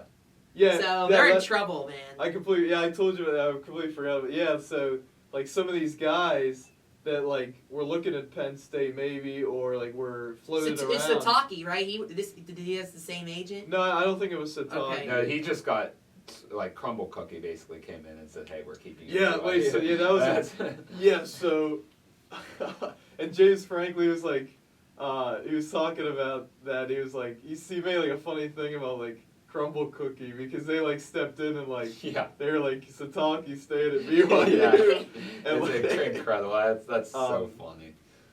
But Jay, I don't know. Was you was telling me yesterday? Like, yeah, I agree. Like, good on those 2 commits who like stayed at Penn State. You know? I don't know. Maybe They're I might have been sticking to Joey. it. I might have been Joey it the might have been lead. Joey, yeah. But good on them for like, they're committed. They are, yeah, they are. I Committed mean, to and Penn State. now you have a great chance at like earning a starting job as a freshman. Like you're one of the 2. Like, and then who knows how much the transfer portal will impact Penn State? But I mean, depending on, with all these guys signing, They're gonna have to hammer the portal. that's what I'm saying. Yeah, But yeah. what have we seen with teams? Here's my thought though. What have we seen with teams that are completely built by the transfer portal during a Yeah. coaching change? We saw it with North Carolina.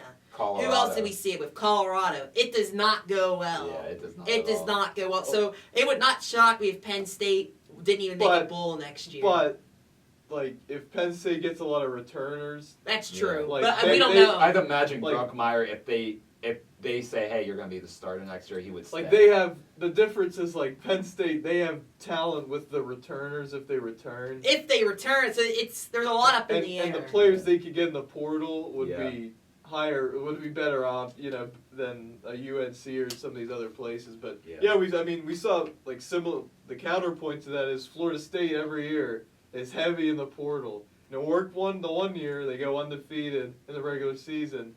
The other they tried it again and they went 2-10. Well, Is especially yeah. with a new coach, it's just hard with a new coach to bring Yeah. in all these new players Rich for it to Rod, work. That's why maybe West Virginia, exactly. Like, and he did. I think Rich Rod did the best he could, but that's why maybe you Yeah. have to promote Terry Smith just so that you can Get convince some these recruits. guys to return. Because yeah. like if you hire a guy that And that yeah, is like, yeah, I don't returners. want you, stuff like at least Terry Smith, you would imagine he gives you the best chance to Please not do have these that. guys transfer. Like and 'cause it I don't know who add else- some more recruits. right? Because like yeah.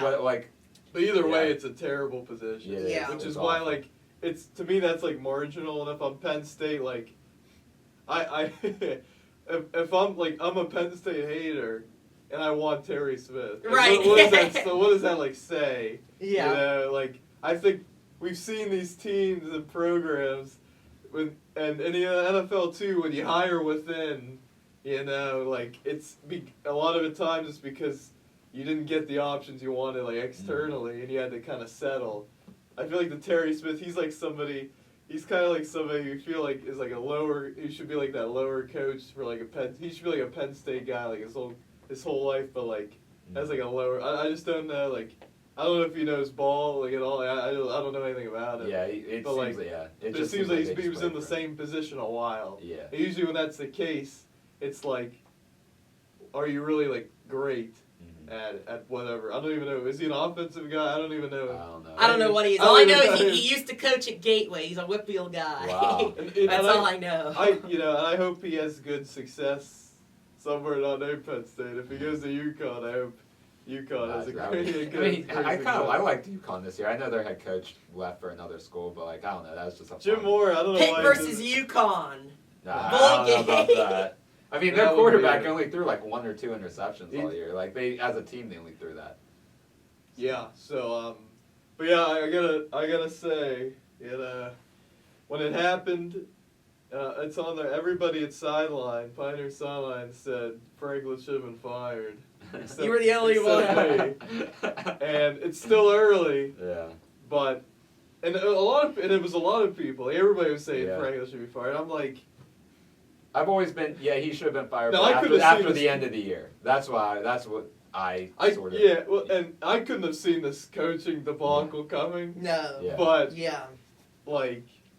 It's just like a 3-year rebuild now, Right. which is what I was saying it was going to be because you're not always guaranteed. And I was saying that because you're seeing, I was like, LSU might be open, Florida's going to be open, like at the time, like those are better jobs. Yeah. And we got to be honest about And that. now, like, you look at Kurt Signetti, now all of a sudden Indiana's a better job. And then than Penn when State, like, Signetti genuinely. rejects you Yeah. in Indiana, and now you're just getting embarrassed now because you're getting rejected Yeah. by You're by these supposed to be the coaches that like. rejecter because you're Penn State. And, yeah, and it's programs that are lesser than Penn State, you're getting Yeah. rejected. I'm glad Sataki. I like Sataki. I like him at BYU. He's a He does. I do what you know what you mean. He feels like a BYU guy. well, Like, he's like a more. I think he's a Mormon. Like I think he grew up. He played Okay. there. I think too. interesting. He's a BYU. Like, I just think, and they have a good thing going. Yeah. And they'll compete. They have a better chance to compete in the Big 12, obviously, than Penn State would if he were hired at the Big 10. So. Well, yeah. Now with USC, they got the #1 recruiting class. Like I think they're Yeah. on the up. Yeah, Obviously, Lincoln Riley, Oregon. Like. Mhm. Even though the Big Ten, like we've talked about this, we gotta be honest. Like they're good at the top, but Yeah. the middle of the pack is it's Yeah. it's I mean, a lot. Minnesota got blown up by Cal. Let's be Like honest. there's some about that. the middle of the AC. You could argue the middle of the ACC is as good. Maybe not as good. Some of the teams Close, are kinda, close to the middle of the Big I Ten. like- 100% agree. It's like just the top middle of the is Big much 12 is like better. Yeah. than Yeah. the middle of the 100%. Big Ten. Like look like Arizona, like how you mentioned Arizona State, Arizona, like even Houston. I They mean, beat Baylor, most of the Baylor, Yeah. Kansas, like Kansas State, like those teams are better than Yeah. like Kansas would win 42 to. No, I'm just but like if Kansas plays Minnesota in a bowl, actually Kansas didn't make a bowl, but like Kansas is better than Minnesota. Yeah. Kansas State's like or Northwestern or so, and there's some bad teams like Purdue was bad this year, and I know Barry Odom. And they were considerably better than the. That's how bad they were to last year. they were horrendous. They were, but like they're Yeah. still so horrible. They were like Yeah. group of 5 bad last year. Mhm. Yeah. And this year, like, they could have won a few games. That's saying, like, they're a good 1-11 team. Yeah. Like, they're good for 1-11. Shows you how good of a coach Jeff Brom is, to be honest. Like It does. He- and he he- rejected Penn he State. did, yeah. He's like, it's weird. Like him and Narduzzi are opposites. Like Brom is the really good coach, but he doesn't get the talent or doesn't develop the talent. But then Narduzzi, like he makes the questionable decisions, but he brings in such more talent than Brom. Brom's does. a Louisville Yeah. guy. And I know Ole Miss, they said Ole Miss contacted him too. Mhm. Like, because when they kind of saw Right. that it was the tides were turning with Lane Kiffin. But he's a Louisville guy. Like, Yeah. he played there. That's his alma mater. Yeah. So, but Kentucky, it's funny. They hired I can't remember Will Stein. The Oregon, An offensive coordinator. yeah, the right? Oregon OC. He played at Louisville, and so people are saying like, I don't know if he wants to go to Kentucky, because that's a rivalry, and and Kentucky's No, not. wait. Who went to the Oregon offensive coordinator? What's his name? Yeah, Will Stein. I'm like. I didn't hear about Right, that. and I he- heard about the defensive coordinator from Oregon. Where'd he go? LaPloy. He went to Cal. Cal. He played Okay. at Cal. As a head coach or a defensive He's a head coordinator? coach. Okay, gotcha. But he was a defensive coordinator at Oregon. And he Yeah. But played Dan at Cal. Lanning, he runs through coordinators. Yeah, They'll he's be a fine. great coach, Yeah. Yeah, but that was like interesting because, and Kentucky, like I think if I was Will Stein, I would have like waited because Kentucky's not. It's maybe the worst. But why did he SEC leave job. Oregon to go to Kentucky? Did he get fired, or did he just want No, to that's just what I'm prove saying. himself as an offensive That's what I'm coordinator? saying. I don't know. And that's like your Weird. rival, kind of like Yeah. as a Louisville guy. Mhm. So Wait, what are you lost me there. Will Stein, the Oregon OC. Yeah. He played at Louisville. But I think okay, but he's going to and Kentucky. now he's going to Kentucky. That's a Well, rivalry. if you get a head coaching job in the SEC, Yeah, but I'm saying like he could have waited. He's not a head coach. He's an offensive coordinator, right, for Kentucky? No, he'll be the head coach. Oh, he will be. Oh, okay. For some reason, I But thought. they're like the ceiling on Kentucky is 8-4. Right. Like, they fired I'm forgetting his name now. For no Stoops. reason. Yeah. I don't Stoops, think he's a Mark bad Stoops. coach. Yeah. It's just like But it was just like, the Kentucky's It just was- they're all in on basketball. yeah. So. And similarly is Arkansas, right? You got it because they are all in it. They got they're all in on Thomas, basketball. yeah. They beat Louisville Yeah. the other night, I so saw they're it, I going to be did fun see with that. Malik Thomas and Amir Brown on the bench. My guy Amir Brown. That's a long That's story. a team right there. Yeah, that is a team. Okay, so we've been rambling this podcast, but we've had a lot of good conversations. And this is basically a whole college football podcast. I wasn't expecting that, but I wanted to do this sooner, but we had a lot to talk about. Let's debate the college football playoff. This is going to be our gotta be honest segment. Me and Nate are gonna. We're gonna tackle each other onto the floor and roll around. Yeah. Okay. Well, first of all, let's set the stage for people who aren't following the playoff and who's in and who's going to be in, who's going to be out. There's 9 teams. There's about 9 teams we know they're going to be in.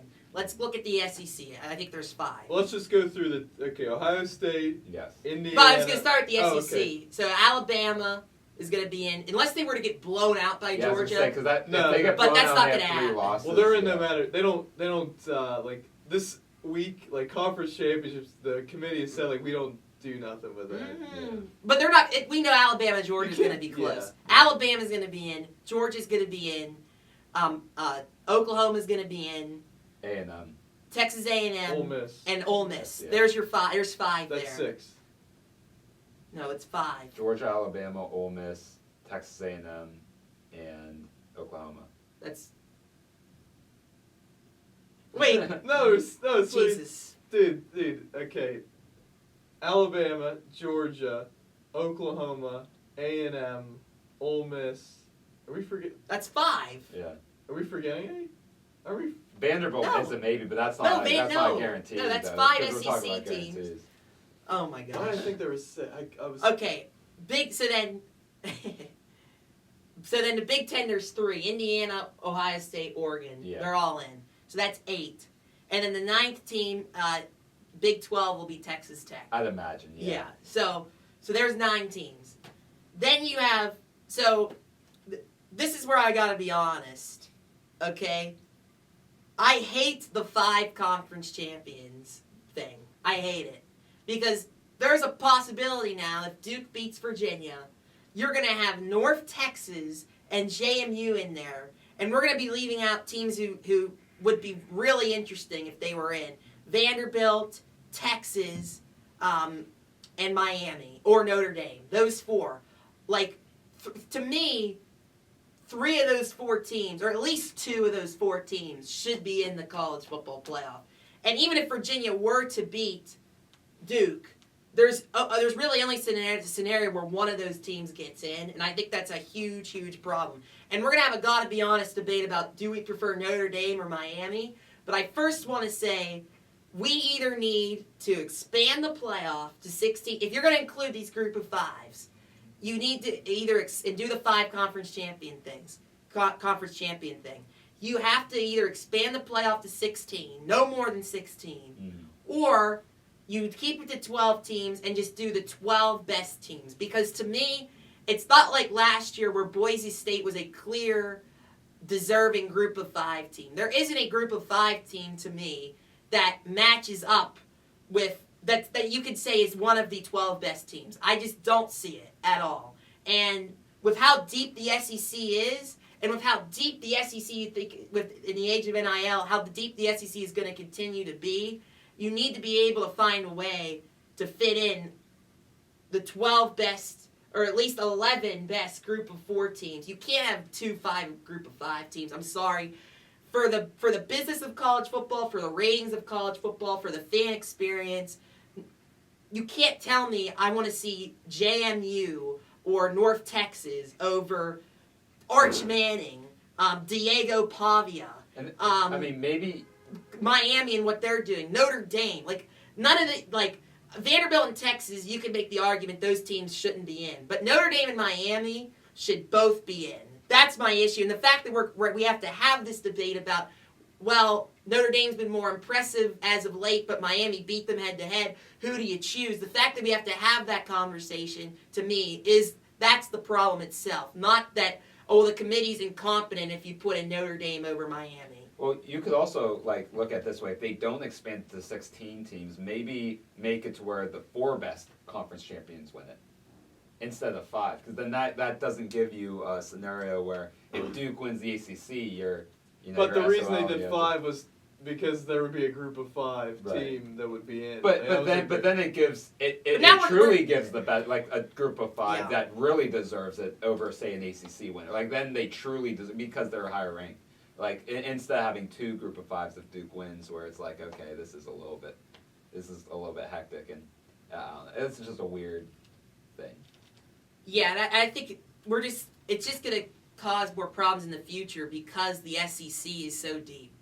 And, there's going to be so many good teams. Well, there is, the SEC is, clearly the top conference. But there is, I think there is a little bit of merit to, the Big Ten in the future with some of these schools that have more money than the SEC schools. In a few years, it could be close. That's why, not right now, it's not close to me at all. But I think in a few years, if USC gets their act together, then you have Oregon, obviously with Penn State, Ohio State, Michigan, and if Nebraska gets their act together, some of these schools in the Big Ten, they have more money, the one the Chicago, they're around that, and they're Chicago? Yeah, in the Chicago, Illinois. They're that are around there, near and these big, they're more academic schools that have people that earn more money, it's some Wall Street and some big time people that graduated from some of the Big Ten schools. So, but yeah, I mean I agree with you, I think it should be the best teams. But part of me too, I want a group of 5, the best one, to make it. But that's okay. But that can't come at the expense of Notre Dame. You need Notre Dame. There's so many good players on that team. They won 10 games in a row, and you can argue their schedule. They still won 10 games in a row, and all of them in dominant fashion. Their schedule is still tougher than any group of 5s. Yeah, it's so I don't understand how is that good for the business of college football? How? I just don't see it. But and Miami deserves to be in. But a part of me too, I want to see North Texas. And then if it's 21-0 in the first quarter, you're losing an entire game. And that's the risk you play with having a group of. I think especially if there's going to be 2, at least one of those games is going to be a blowout, at least. But to be fair too, and this is to your point too, the ACC last year, Clemson gets blown out. It wasn't a true blowout, but it was they kind of kept up a little bit. But Texas was clearly the better team. SMU gets destroyed by Penn State. Yeah, it was a nightmare. And we remember we picked them to beat Penn State, but I was just it was kind of a joke. But we wanted to see it happen. Dude, that Jennings, their quarterback, he laid such an egg.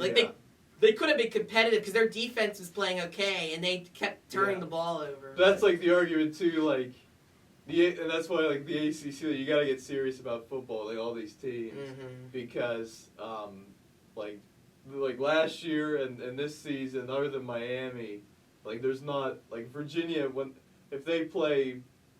Now some of these games, if Virginia plays Oklahoma, whoever Oklahoma plays, it's gonna be close regardless. Yeah, an Ole Miss, you don't know. If Virginia plays Ole Miss, that might be close. But it's Virginia's not a top 12 team. That's clear.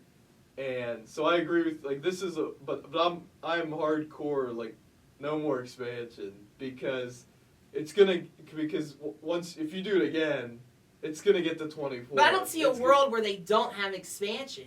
Because they're going to realize, they can't have these group of 5 teams being replacing Texas or Notre Dame Well, what you or do Miami. is you don't have the group of 5 team in, and it's still 12. But it seems like they're locked in on this idea of having the group of 5 team. I agree with you. I think the best scenario is to keep it at 12, but it would come at the expense of the group of 5 teams. And I think what they're going to do is expand it to 14 or 16, so that way they can include the teams that deserve to make it, the 2-loss teams that deserve to make it, or a 3-loss team like Texas. Because I think Texas you have to rate over Vanderbilt because they beat Vanderbilt by 3, but they actually destroyed them. That's the sad thing. They destroyed Vanderbilt in that game. And Texas has some good wins. They only lost to Ohio State by 7 when Arch Manning was basically an egg out there, right? Like Texas would be an absolute fun watch in the playoff and could win some games. Like for me though, like I was fine with 4. Like I honestly, like we're like you understand what I'm saying? We're like you keep expanding. There's always going to be a team that's like right there. Like, and in the bowl game, no one cares about these bowl games anymore as well. Like I think 4 was fine. I like 12 like more, but like I thought 4 like because remember the 4 seed would always like get clapped by Alabama or Clemson or something. Unless it was Ohio State that one year, and that's like it was Oklahoma a few years, and Cincinnati the one year. Which was good to see that year that they made it, and they were deserving. They went undefeated, but like it's never gonna be enough. Is what I'm saying. Like I don't like it should Miami and Notre Dame be in this season? Yes, but they lost 2 games. Like we used to think in college football, like that's not a playoff, you know. And you could say maybe next time Miami don't lose to Louisville, you know, or Notre Dame next time don't lose to whatever. But Notre Dame shouldn't be punished for having. I mean, we got to remember when it's our August and September. Like these teams are with a freshman quarterback. By the way, Notre Dame's trying to figure out what they are. Right. And it's kind of like they're playing exhibition games in a way. But they chose to put challenging teams in the front of their schedule. Not every team chose to do that. Mm-hmm. And they lost by a combined 4 points to Notre Dame. And I think if they play those teams later in the year, they win. And if they play them again, like they win both those games. And Texas A&M had to have a crazy touchdown drive to come back and win that game. And Notre Dame's kicker missed an extra point. So I think they're just going to have to expand it, and I think they're going to have to draw the line because once you get to 16, then there's going to be more arguments made for 3-loss teams, right? But then we just have to stop making claims for 3. Is like the that's the most. That's like the most. That's the most. That's what I'm saying. I think they can be a little more expansion, but after 16, I think. But they're going to realize if JMU and North Texas get in somehow, if both of them get in. Like that's gonna be. It's not gonna be good. The ACC, it's not gonna be good for. The ACC is gonna do something. There's no way that I can't see the ACC being left out of the playoff. Like they're gonna do something. I don't know about shady, but like they're gonna do something. Let's get into the Notre Dame Miami debate because I think we know there's gonna be one spot left, right? Because if Duke loses to Virginia, JMU's in. Right? No, if Duke beats Virginia, JMU's in. And North Texas. Yes. Although Tulane could beat North Texas, but I think we agree North Texas is probably going to win that game. Tulane has had, a lot of things go there. Like they at least North Texas will have their head coach too, which is a plus. Right. So we agree North Texas and we don't agree on. I hate it, but they're going to be in. So that means there's going to be one spot left. Even if Virginia does win, they're in, and there's going to be one spot left. Regardless, there's one spot. Yeah. Now, if BYU wins, that's doomsday scenario. That's horrible for everybody. Everyone. Well, you know what? I actually if that happens, then it's like okay, well, neither of you made it. Right. So then there's some closure there. But then you that makes you realize even more damn, we left a lot of good teams left out because a lot of good teams were left out in the 4 team in the BCS line. But 4 teams, I feel like it was easier because, you were able to get your conference champions, and whoever won the Big Ten, you're in usually. Whoever won, I don't know, but maybe I have recency bias. there were a lot of, like, obviously the Florida State year Yeah. was one. There were a lot of close, you know, like, you had to go undefeated basically to make. I like that. I think I like this, like, less playoff games just because these are college students and it's like they're playing like an NFL season almost, like, you know, 16 games like That at is the end. true, Yeah, but we're past that now. But now that they're getting paid, it's like. I know. That's why I'm like trying to cut my loss and say like 12-2s is the most, or like 6-2 is the most. Oh, I agree. Yeah, but I think that's what. So, but let's go back to the. Let's say if BYU loses, so we have Notre Dame, Miami. Let's say BYU would. No, well, we already did. We just discussed BYU. that. Notre Dame, Miami, Texas, Vanderbilt. I think if BYU loses, they're not even in consideration. Right. Utah, they're not in They consideration. lost to BYU, so They're not. Yeah. Yeah. So, Texas and Vanderbilt, I think we agree. Like, there's no way they're getting jumped over Notre But Dame if or head-to-head Miami. matters there, with Texas over Vanderbilt, Right. like you have to be. All Yeah. I'm saying is being consistent. If you put Notre Dame in over Miami and but say they're the better team, okay. But now it's tougher though because Texas has one more loss than Vanderbilt, where Miami and Notre Dame have the same record. But they've had That's where- Texas over Vanderbilt. Like they've Yeah, had them that is over. true. them. Yeah. And Texas, the reason they have 3 losses because they played Ohio State. Right. That is Right. Well, That's. Well, they you lost know. to Florida too. But That both too. teams have 2 SEC losses. Is my point. Well, yeah. I guess if Texas were to beat Florida, the Miami Notre Dame thing wouldn't even be a discussion. If They Texas would be beat in, I Florida, think, over both of them. imagine. At least in my, because Yeah. you beat Texas A&M to close out the year. But you who's can't undefeated in the put SEC. Miami. You can't put Texas over Miami because Miami handily beat Florida. Yeah, exactly. So and Yeah. Texas lost. So like Right. my thing here is, I honestly don't care who makes it. I gotta be honest. I really Yeah. don't. I think Notre Dame's a better team. I think a lot Yep. of everybody does. Yeah. But the committee, and it happened in the 4-team playoff. They don't know. They're completely inconsistent. They say random stuff. They have random criteria that they value sometimes over others, and then sometimes they devalue that.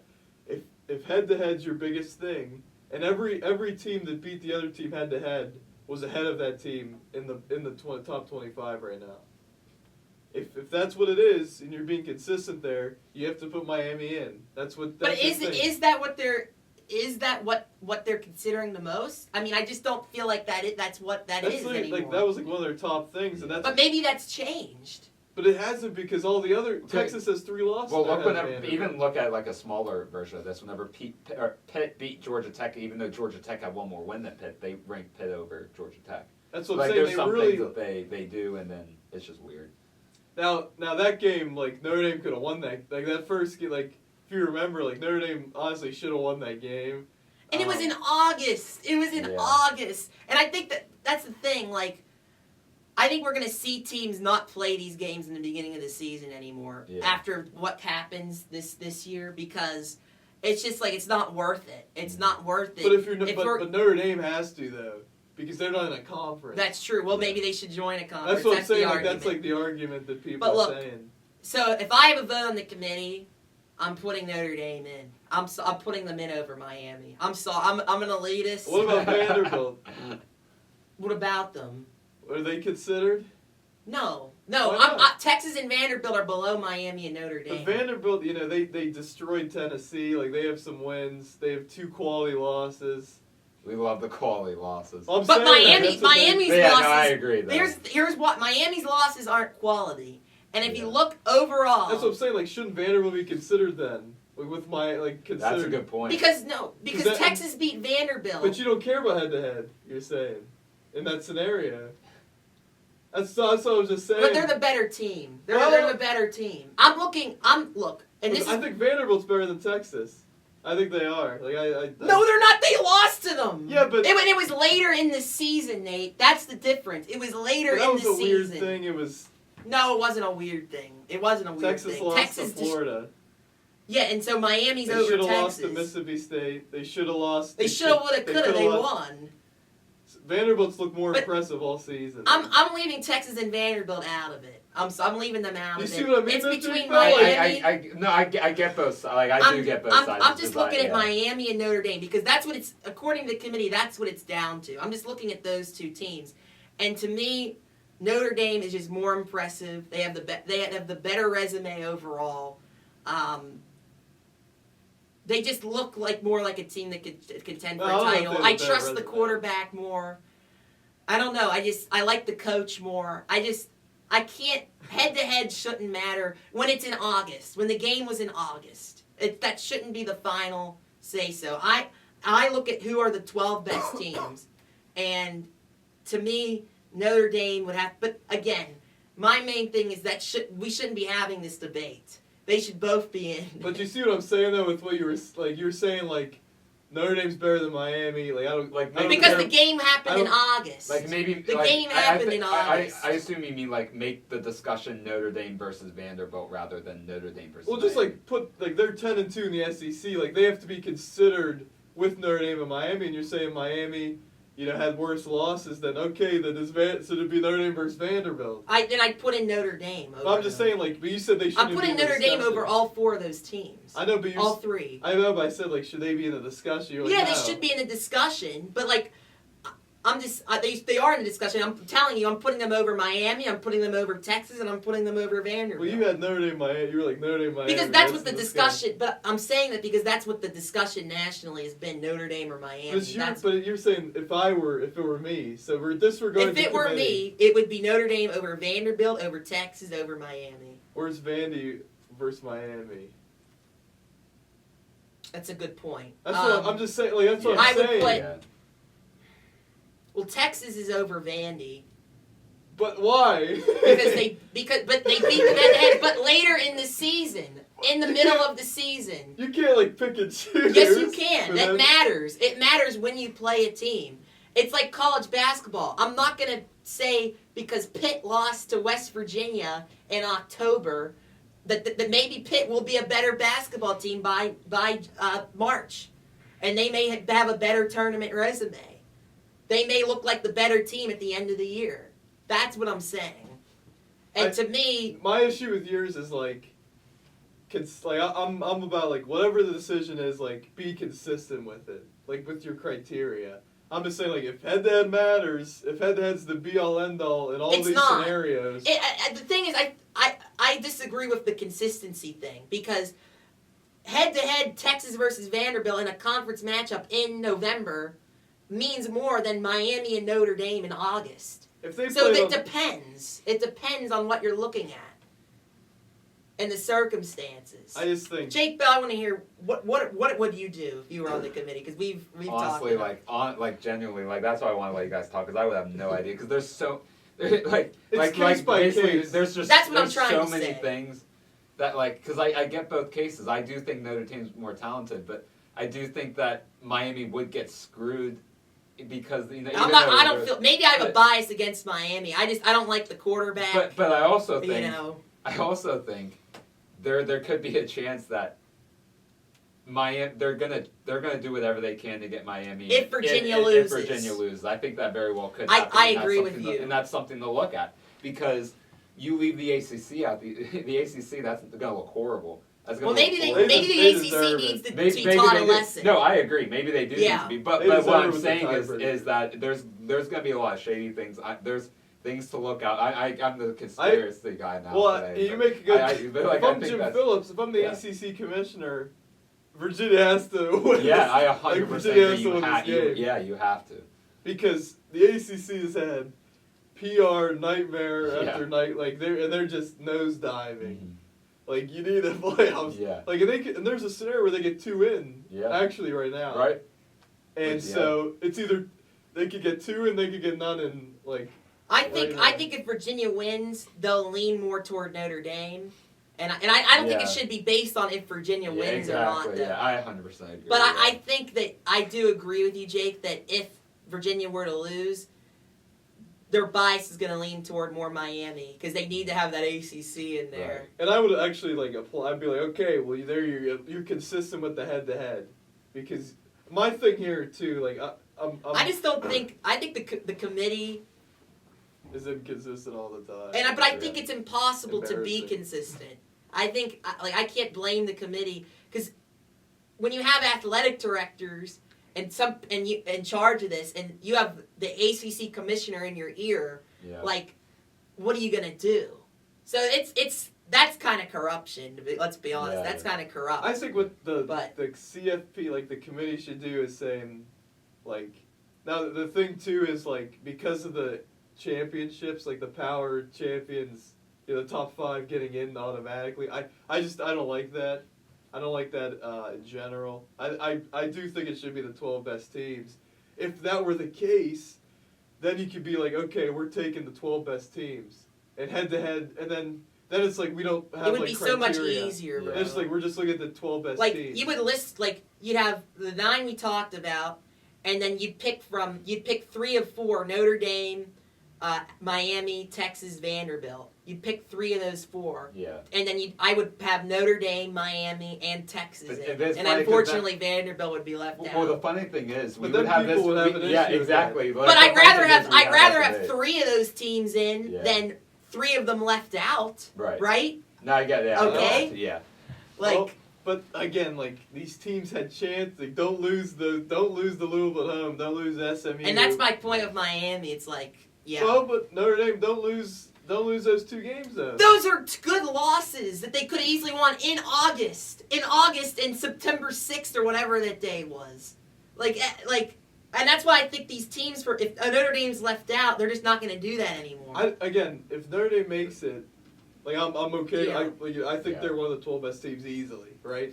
I'm just saying, I watched Notre Dame and Miami in person, and I know who the better team is. Well, I do. I don't think you can like. I don't think that's like the strongest argument for Notre Dame because like in that The scenario, eye like, test. The well, eye Miami test looked pretty good matters. against Pitt too. Like they both look pretty good against Pitt. Yeah.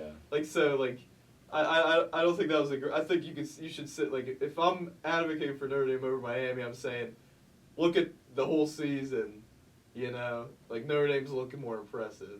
I wouldn't say like from your perspective like the Pitt against Pitt. Oh yeah, well yeah. You're No, going- I'm that's your saying greatest overall they've argument. been more impressed. Yeah, the Pitt thing isn't my biggest argument. I'm just saying that I Because saw you said both in of them. person. I'm You saying say, the like, eye test matters. But but you're in person. Yeah. Okay. Okay. But that's not my main argument. Okay. I was just adding that. That's okay. Very nice. all. But yeah, if it were 12, would you if it were just the 12 best teams, would you be with me in that it would be Notre Dame, Miami, and Texas as the final 3? I might put Vandy over I would Texas. lean towards Vanderbilt just because, or you could even. But then you could also make But the case it's that. still- But you can make they the both case. have 2 SEC losses. But you can and make the one beat them. you can make the case that Vanderbilt and Texas could make it over Miami at that point. Like if we're talking about Yeah, the best I might teams. put Like both you of them over genuinely, Miami. you genuinely can say that. I might have Notre Dame. Which I might I have, think because I think Vanderbilt has a better resume than Miami. Like I agree with you on that. But then it's like, but for me, like, then it's like really head to head doesn't yeah, matter at right, all. At all, yeah.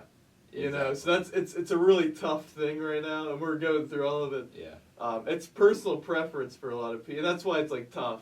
yeah. But like, if it's between Vandy and Texas, like, Vandy did not lose to Florida. Like Vandy Right. didn't lose to a bad Yeah. team. Yeah, that is a. And- They got destroyed by Texas. really they At didn't. least the Miami Notre Dame game was close. They lost by 3. It was close. Now the Texas. Vanderbilt lost Texas by 3. Yes, no, but the score. If you watch, Texas was up multiple scores. They got They- garbage time touchdowns. It It didn't wasn't matter. garbage time though. They were in. They could have. If they got an onside kick, they could have won the game. Bro, yes, they could. They could have got an onside kick. But that's yeah, right there. that's not right there. That's not a That blowout. was, the game was dominated by Texas. That's not a 21. The final score does not indicate, just because Notre Dame lost to Miami by 3 doesn't make it equivalent to Vanderbilt losing to Texas. Georgia by 3. 35, Texas 10. Did Vanderbilt play Georgia? I don't think No. so. Did Vanderbilt play Ohio State? I don't think so. Yeah, but But now if Texas doesn't lose to Florida, now their losses are to Ohio State and Georgia. Now you're like, okay, that's better than Did Vanderbilt. Vanderbilt play Florida? if Texas, Did they play Florida? I'm pretty sure didn't they win again? Or I don't I'm know. sure if they played them, they won. 'Cause Yeah. It's not like Florida if has a lot Texas of and wins. Ohio State played now, it would be more of a margin than it was. Probably. I'm yeah, saying, that's like, true. If like, I wouldn't like. I just think Texas has like Vanderbilt's look like the better team all season. Because if Texas doesn't lose to Florida now, they're they're probably making a case to jump Oregon at that point because now you're 10-2 and you've also you've played some really good football like that. That would be an interesting thing. So. Well, this might be the longest podcast on record. I think we're breaking records We're gonna clip today. this as like an individual video because I think this is like great I discussion. agree. Yeah. But anyway, the Pirates made a trade. Yeah, I mean, we could do for like a little bit. Yeah, real quick. So the Pirates made a trade last night. Oh, God. So we're talking about them over the Steelers, which honestly, we'll talk about the Steelers next week. We've said a lot. We've said... Now everyone's on Mike Tomlin's butt now, but it's not going to mean anything. They're going to finish 9-8, Again. and they're gonna bring him back next year. Again, I hate to toot my own horn, but where were you, folks? Now all of a sudden Steeler Nation. You were saying it too, Jake. Now all of a sudden Steeler Nation is falling apart over Mike Tomlin after a Week 12 loss to Buffalo. Where was this when you lost to Cleveland by 30 points in the playoffs? Where was this last year? That's where we bonded. Because that is. Where was this last year when you were 10-3? And you lose 6 in a row. Where was now? Because you lose to Buffalo all of a sudden. Now it's anyway. This guy. We can talk more about that next week. But I want to talk about the Pirates just because the trade did happen. Talk Steelers. There you go. Yeah, that was our Steeler talk. Really quick. 5-player trade for Johan Oviedo. I don't think any of us would have thought a 5-player trade with Johan Oviedo being the head of it. For the Red Sox would ever happen, but here we are. They need starting pitching. I think I can agree. This is a good trade on both sides. For the Pirates, no. Do we know if this trade will actually help them in 2026? No, we don't know if this Garcia guy. I don't. How do you say his name? Justinson. We don't know how to say his name, but I'm just gonna say Garcia. We don't know if he's going to help the Pirates now or even ever, but. We know he was a third overall in their system. Yeah, number 85 in baseball. And he was a top 100 prospect. So for the Pirates, you're getting a lot of value for Oviedo, who we really like. Yeah. But we have to be honest, he hadn't pitched for a year and a half. Had 9 starts last year. Not even, I don't think. I think it was 9 starts, but maybe it was less. And he did well, and he looked but we know Oviedo has been very inconsistent in his career, and maybe he will be really good for the Red Sox. But we've been saying the Pirates need to trade starting pitching to get offensive depth and to get that kind of return for a guy, to get that kind of a player in return for a guy who really didn't pitch in a year and a half. That is a bad value, I feel like. Yeah. But I think, if you're the Red Sox, you have all sorts of outfield talent too. This guy wasn't going to be playing anywhere for you. So I think it's an okay trade. I think it's a win for both teams. I really do. We'll see how this now they're saying this Garcia guy may come in and start. I don't know. I think he's got to prove some things first. If he's starting, that means the Pirates did not start. Right. But I it's. To me, if you look at the upside that the Pirates got, I think the 2 players they got back have much, much, much more upside than, especially the 2 minor leaguers. And they gave away, if anyone doesn't know, they gave away Oviedo and 2 random minor league guys. The reliever that they gave up, his name was Tyler, I believe his name is pronounced Samaniago. Yes, Samaniago. He's 27. He's probably going to be in the Rule 5 draft eventually because no one's going to protect him. Unless they did, maybe they did protect him. And then they just traded him. I don't remember, but he doesn't have he's keeping him is not going to do anything for the Pirates. They have enough pitching depth. That's fine. And then they gave up a catcher that they Adonis Guzman. Didn't we just draft him? Yeah, in the mid to late rounds. Yeah. He's a catcher. The Pirates have been adding their catching depth. Yeah, I'm not worried about that. And I think they're going to be in the market for catching. Right, but then you go to the Red Sox. You get a kid who played in the Futures game. He's now a top 100 prospect. Who has raw power. I don't like that his strikeouts went up. I'm a big believer in this offseason that the Pirates need to go after hitters that don't strike out. How many times have we seen guys that strike out? Exactly. And we love their power, and it never works out. Garcia has some of those strikeouts. It increased from 2024. 2024, he averaged less than a strikeout per game. Now he averages around that a little bit more. I gotta watch his tape and kind of see what he's about. I just don't know enough about him. But the pitcher the Pirates got, Ben Cherington won't be around whenever that's case. He's like an 18-year-old. He's an 18-year-old, but. He has a low 3 ERA, struck out 90 guys in 60 innings. That's a higher upside than the Pirates gave up.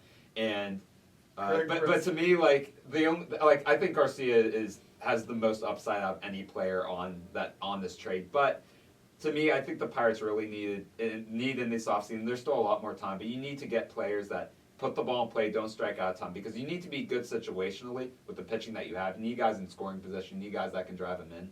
I just don't like the idea of grabbing a bunch of guys that strike out a ton. You got to follow the Brewer formula, man. To at least a degree, but there's still room. Like you could still if Brendan Donovan's available, I would jump the gun on that. I know a lot of people have mixed feelings about Jeff McNeil, but Jeff McNeil is contact. He's old, but he didn't play a whole lot for the Mets last year. Yeah. He was productive. The most he's ever struck out in the season was 65 times. Yeah, and that I think is going to be important.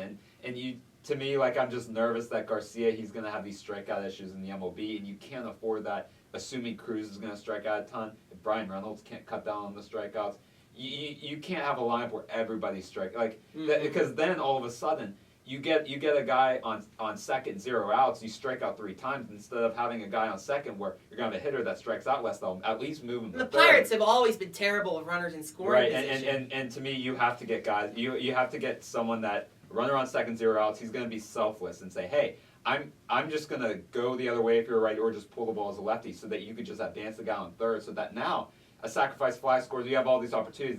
Then having it to where you have a runner on second, you strike out, 0 outs. Now it's 1 out. You move the runner over. It doesn't matter because now you have to have a base hit. You don't have that leeway where you can get a sac fly or do something situationally.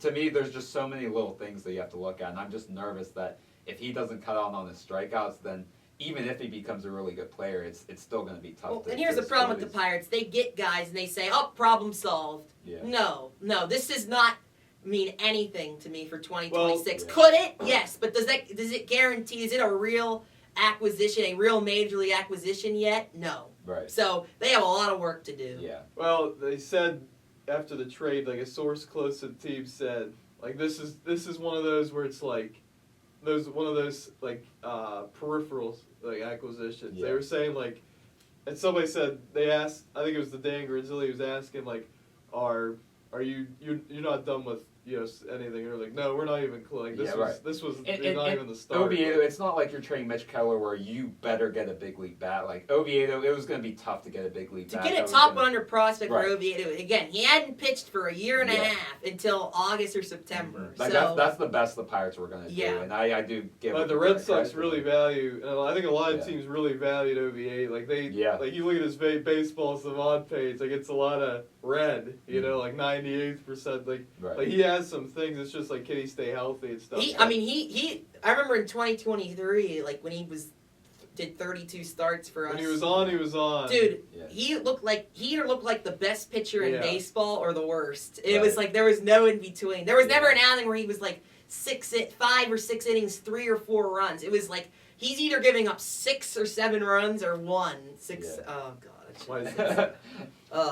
But back to the Jeff McNeil thing. If they get Jeff McNeil as their contact guy, I'm gonna be this. How much are you paying him though? But he'd have to be more of a bench guy. You would have to basically say, hey, let's see if we can get Mitch Keller for Jeff McNeil and Mark Vientos. That's something you would have to, because I don't like that. But at the same time, you're getting major league hitters. I don't know how much Keller's going to. Mark Vientos, no. I'm not saying that's great, but what big league hitters are Mitch Keller going to demand straight up? He's always been a 4.15 to 4.3 ERA guy. He always ends up like that. I thought Keller to the Red Sox would make a lot of sense. We could get a Willie or a Brady. I think people are overvaluing Keller's market. It's just his second. But then why give him up if you're not going to really improve the team? Why? You still have to get hitters that are at his level, around what his level is. But I think if the Pirates got Steven Kwan.